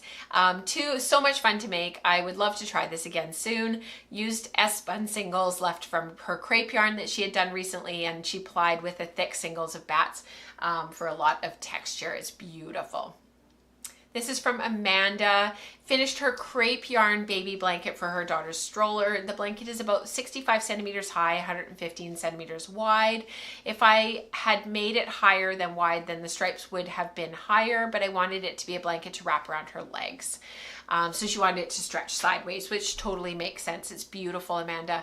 Love the feel of the fabric. It's perfect for a blanket. Not sure if I would want to wear it in a sweater because it would be quite heavy. Fair enough. Beautiful. Breed blends and color studies. I mentioned this earlier in the show. That's where this had come from originally, was our breed blend and color study from 2020. Our most recent one with Megan of Bramble Ridge has been on the Wensleydale BFL mohair combination that we've been working on since January. Megan does still have a little bit of it, so if you're interested and you're inspired by what you're about to see, you can still go on over to her website and it's still there. The discount code is still there for patrons if you want more, or if you missed out on the first round, you can hop in and grab the discount code. Everything's linked down below. This was from Stephanie. She spun up 1.5 of her winter morning braids as 2 plies. She divided the first braid into 2 and spun it end to end. For the second one, she decided to go for less value contrast and split the fiber into lighter and darker sections. Next, she'll be breaking with spinning convention wisdom for long wools. I hand carded the darker sections and spun them on supported spindles, and then I plied them together, which is the skein on the right. It's the one right here. Beautiful. Now I'll do the same with the lighter sections and start hatching some weaving plans. Beautiful, Stephanie. I love this. I love how this support spindle spun one, the one that you carded, is a very what's that word? It's like a little bit more blended looking. It's not as the light and dark isn't quite as noticeable. It just looks more blended. It looks more homogeneous. I like both skeins. I think they're both beautiful, but I can't wait to see this woven up. This is from Tessa. She did a beautiful job with this as well. She laid out the fireside colorway and noticed that it had 3 very similar repeats of color. So she split it in 3 and did weighed them quickly to make sure that they were all about the same. She spun them each end to end and she plied them. This was somewhat challenging spin for me, and I lost more fiber to twist issues than I have in a long time. But I like the yarn that came from it, and I'm pleased to have enough for a pair of shorty socks. This is beautifully spun, Tessa, and your background that you photographed it on just works like chef's kiss. Beautiful. Stephanie started weaving. Anyway, if anyone's interested in seeing how my weaving was working up, of course we want to see Stephanie. Of course we do. Here's my winter morning 2-ply on the loom. So what she ended up doing was the winter morning is the warp. And then for the weft, she actually used some commercial silk mohair. And she quickly abandoned it because of the near impossibility of unweaving, which I totally get. I'm sure that the silk mohair, it's so fuzzy, right? It was probably just getting stuck. So instead, she used a 22 mulberry silk, and talk about color matching. Like, wow, Stephanie, you did a beautiful job here. I can't wait to see this off the loom and finished. I don't think you've shared it yet on weaving. Did I miss it? I don't think I did. I might have. I don't think so though. I haven't seen her share it. I'm just scrolling through the weaving channel just to make sure I didn't miss it. But I don't think I did. Yeah, I don't think it's here. And I didn't see it under Breed Blends and Color Study. Under that channel on the Slack channel either. I'm looking on the Slack channel right now, guys. Sorry, I'm a little bit distracted. But I didn't see Stephanie share her finish. Yeah, she's only shared up to this point. So I'm really looking forward to when she finishes it to see the finished fabric. Amazing. This was from Christine. She's doing lots of spindle spinning. So she decided to ply one of them on her Schneider spindles. And she thought maybe she was overdoing it, and that was maybe what was causing some shoulder problems. So she's decided to limit herself to 10 minutes a day. Well done, Christine, for knowing your limits. So the yarns will be done when they're done. Deep freeze and fireside are plied, and then winter morning is in progress. Can't wait to see the combo ply. This is from Esther. Seeing my weaving, which is lovely, inspired her to spin her other blue braid. She's using her treadle wheel for a much finer yarn than the first braid that she spun on her electric wheel. Hoping to pair this with a braid of alpaca silk to weave, but it spun up even finer. And the alpaca is the yarn on the far left. So she's thinking some sort of color and weave might be fun. I think it'd be beautiful. Yeah, gorgeous, Esther. Whatever you decide. Because you're going to have that contrast, and you're going to have areas of slightly lower contrast. I think it would be beautiful. This is from Nicole. Skeined and measured. She left them stretched on her Swift for 24 hours. And I think that seems to have calmed the last kinks out of it so that she can get away with another trip through the wheel or the bath. I've got a bit less length of fireside than the other two, so I'll have to calculate that into my weaving calculations. Wondering about weaving a tube for a cowl. What a great idea, Nicole. Doing like a double weave tube, just going around and around and around in circles. That would be amazing. All right, general makes and shares. This is like all the stuff that comes through on the Slack channel and in the Ravelry group of just what people are working on and what people are doing. And the Slack channel moves so quickly and there's so much going on that I miss stuff sometimes. So I love going back and checking out what people have done and making sure that I haven't missed too much. So Sam and I were chatting about a pattern that we had fallen in love with, her and I, and that we both come across, of course. And I had pointed out that it was made with a cashmere yarn, and that I was thinking that maybe a wool flax blend would work really well in its place.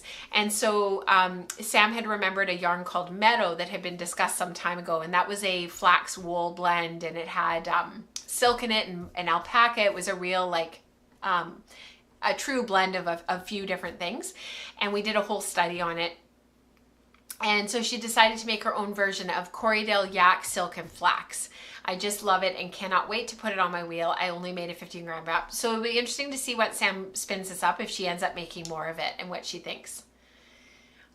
This is from Dania, beautiful recent spin. It was South Down dyed by Spin Jones. While I realized I don't enjoy spinning South Down comb top, I really loved the colors. I spun each half to 100 gram of the 100 gram braid end to end, and then I flipped the direction of the second singles, and I really love this yarn. I have about 300 yards of a 2-ply sport. Beautiful. House socks, something squishy, something cowl. That'd be amazing, Dania. This is from Jessie. Look at that spinning, you guys. Beautiful. So happy I went back and cable plied this yarn. I'm much happier with the end results. 215 yards of roughly fingering weight yarn. The cabling caused more optical mixing of the two singles and made the marling barber pulling much less intense to my eyes. Beautifully done, Jessie. Really well done. This is from Robin, such a beautiful sweater. 2-ply Polwear silk. The blue was a series of mixed rovings and ran through the drum carter. The color work was a gradient from Fiber Artemis.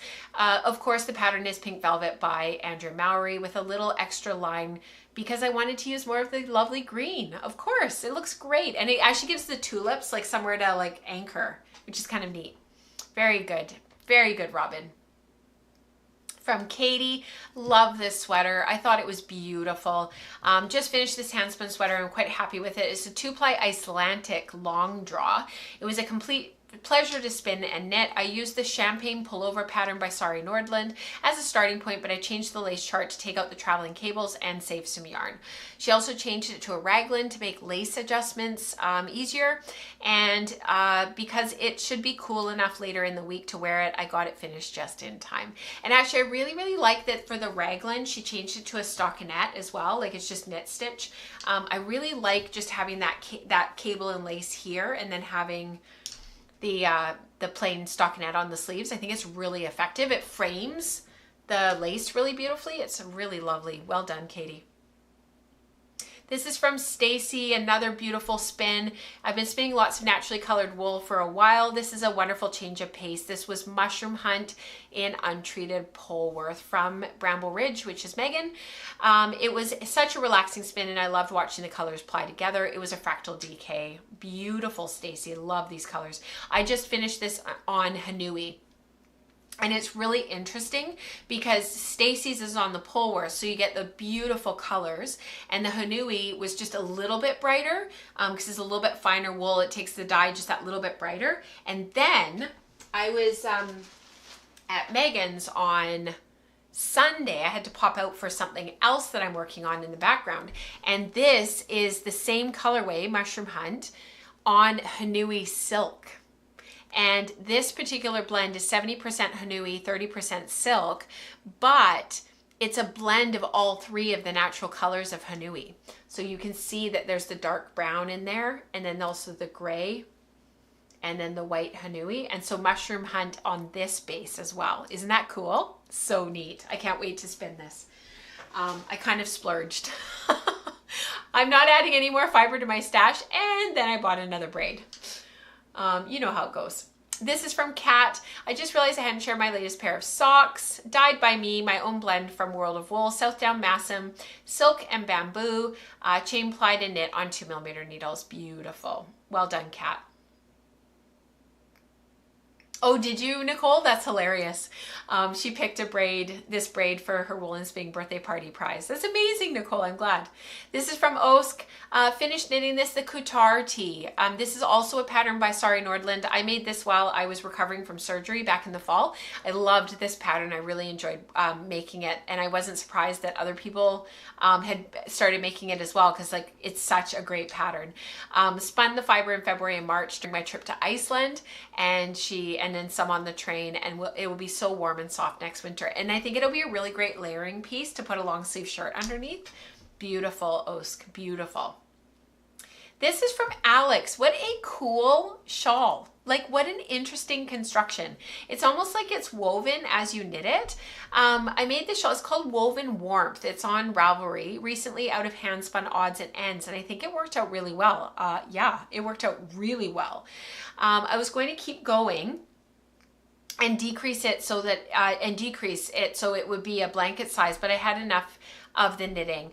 I like that the pattern was a cowl size too, and I used a lot of different random colors and weights of yarn, and I think you could get some super cool effects if you planned out the colors. It was a great way for me to use up some sample skeins that had been hanging around in my stash. What a cool project. Really, really neat, Alex. Well done. This is from Fionn. This is her finished hand-spun Attune shawl. We had our Attune along last summer, and everybody was knitting and spinning for their Attune shawls. We started spinning during Tour de Fleece, and then we were knitting in August, and she finished it. Isn't that huge? It is massive, Fionn. Well done. Beautiful photos as well. I wanted to share some weaving with you guys because there's been a lot of weaving going on in the community, a lot of hand spun weaving, and it's just really fun to share with you guys. So this was from Robin. I wish I could take a picture to truly capture the iridescence of this piece. It was 2-ply spindle spun Tussa silk, 22 wraps per inch woven at 12 ends per inch, 12 picks per inch. The stripes are totally by accident, just reflecting how the fiber was dyed and spun. Isn't that beautiful? Gorgeous. When we talk about ends per inch and picks per inch, we're talking about the ends per inch, how closely the yarns are set next to each other in the warp. And picks per inch is how close they're set in the weft. So how hard you're beating, how closely we're putting them in the weft. So when you have a 12 ends per inch, 12 picks per inch, that's a 50-50 balanced weave. Dion, first finished cloth off of her new loom. She bought a Saori loom. She used about 6 skeins of hand spun. She's still deciding what she's going to do with this. Amazing. Really, really gorgeous. This is from Lisa. She made a basket. After about 3 weeks of work, her hands hurt, but it was a really good basket for gathering cattails, nettles, grapevines, and lots of other hedge bothering. My husband is 6 feet 4 scale. Amazing. I thought that was the coolest basket ever. So neat. Well done. Thank you so much, you guys, for sharing everything that you do, for doing what you do, for participating in our community and being a part of it. I really appreciate it. And I honestly wouldn't be here doing all of this and having done it for so long if it wasn't for all of you and for the community that we've created and for the community that we have around us. I'm just continually humbled by what people are doing in the community, what they're making, what they're sharing, the generosity of knowledge. It's just incredible. So thank you, thank you, thank you. Thank you for your support over the last couple of weeks as we've been dealing with all of this stuff in our family and me having to step away and leave other people in charge for just checking the Slack channel and everything. It's really incredible. So I just really appreciate each and every one of you. Thank you so much for being here. If you would like to learn more about our community and learn more about what we do and who we are, please don't ever hesitate to reach out to me. I'm happy to answer any questions that you have. We have some really exciting things coming up that I'm excited to announce in August. I'm not quite ready to say anything about it just quite yet, but keep an ear out, listen for what's up and coming. I'm really looking forward to some of the work that Rebecca and I have been doing over the last couple of years sort of coming to fruition and being able to sort of finally put some of the things that I've been working on in the background out there for you guys, and also maybe possibly welcoming a new voice. So with that extremely unfair teaser, I want to wish you all a very, very happy July. I hope that you enjoyed the slightly longer show today for Tour de Fleece, and we will see you back here next week for the Wool Circle for Rebecca, which is ended up this summer being kind of a really fun deviation from the book journey, the book study journey that she's been on.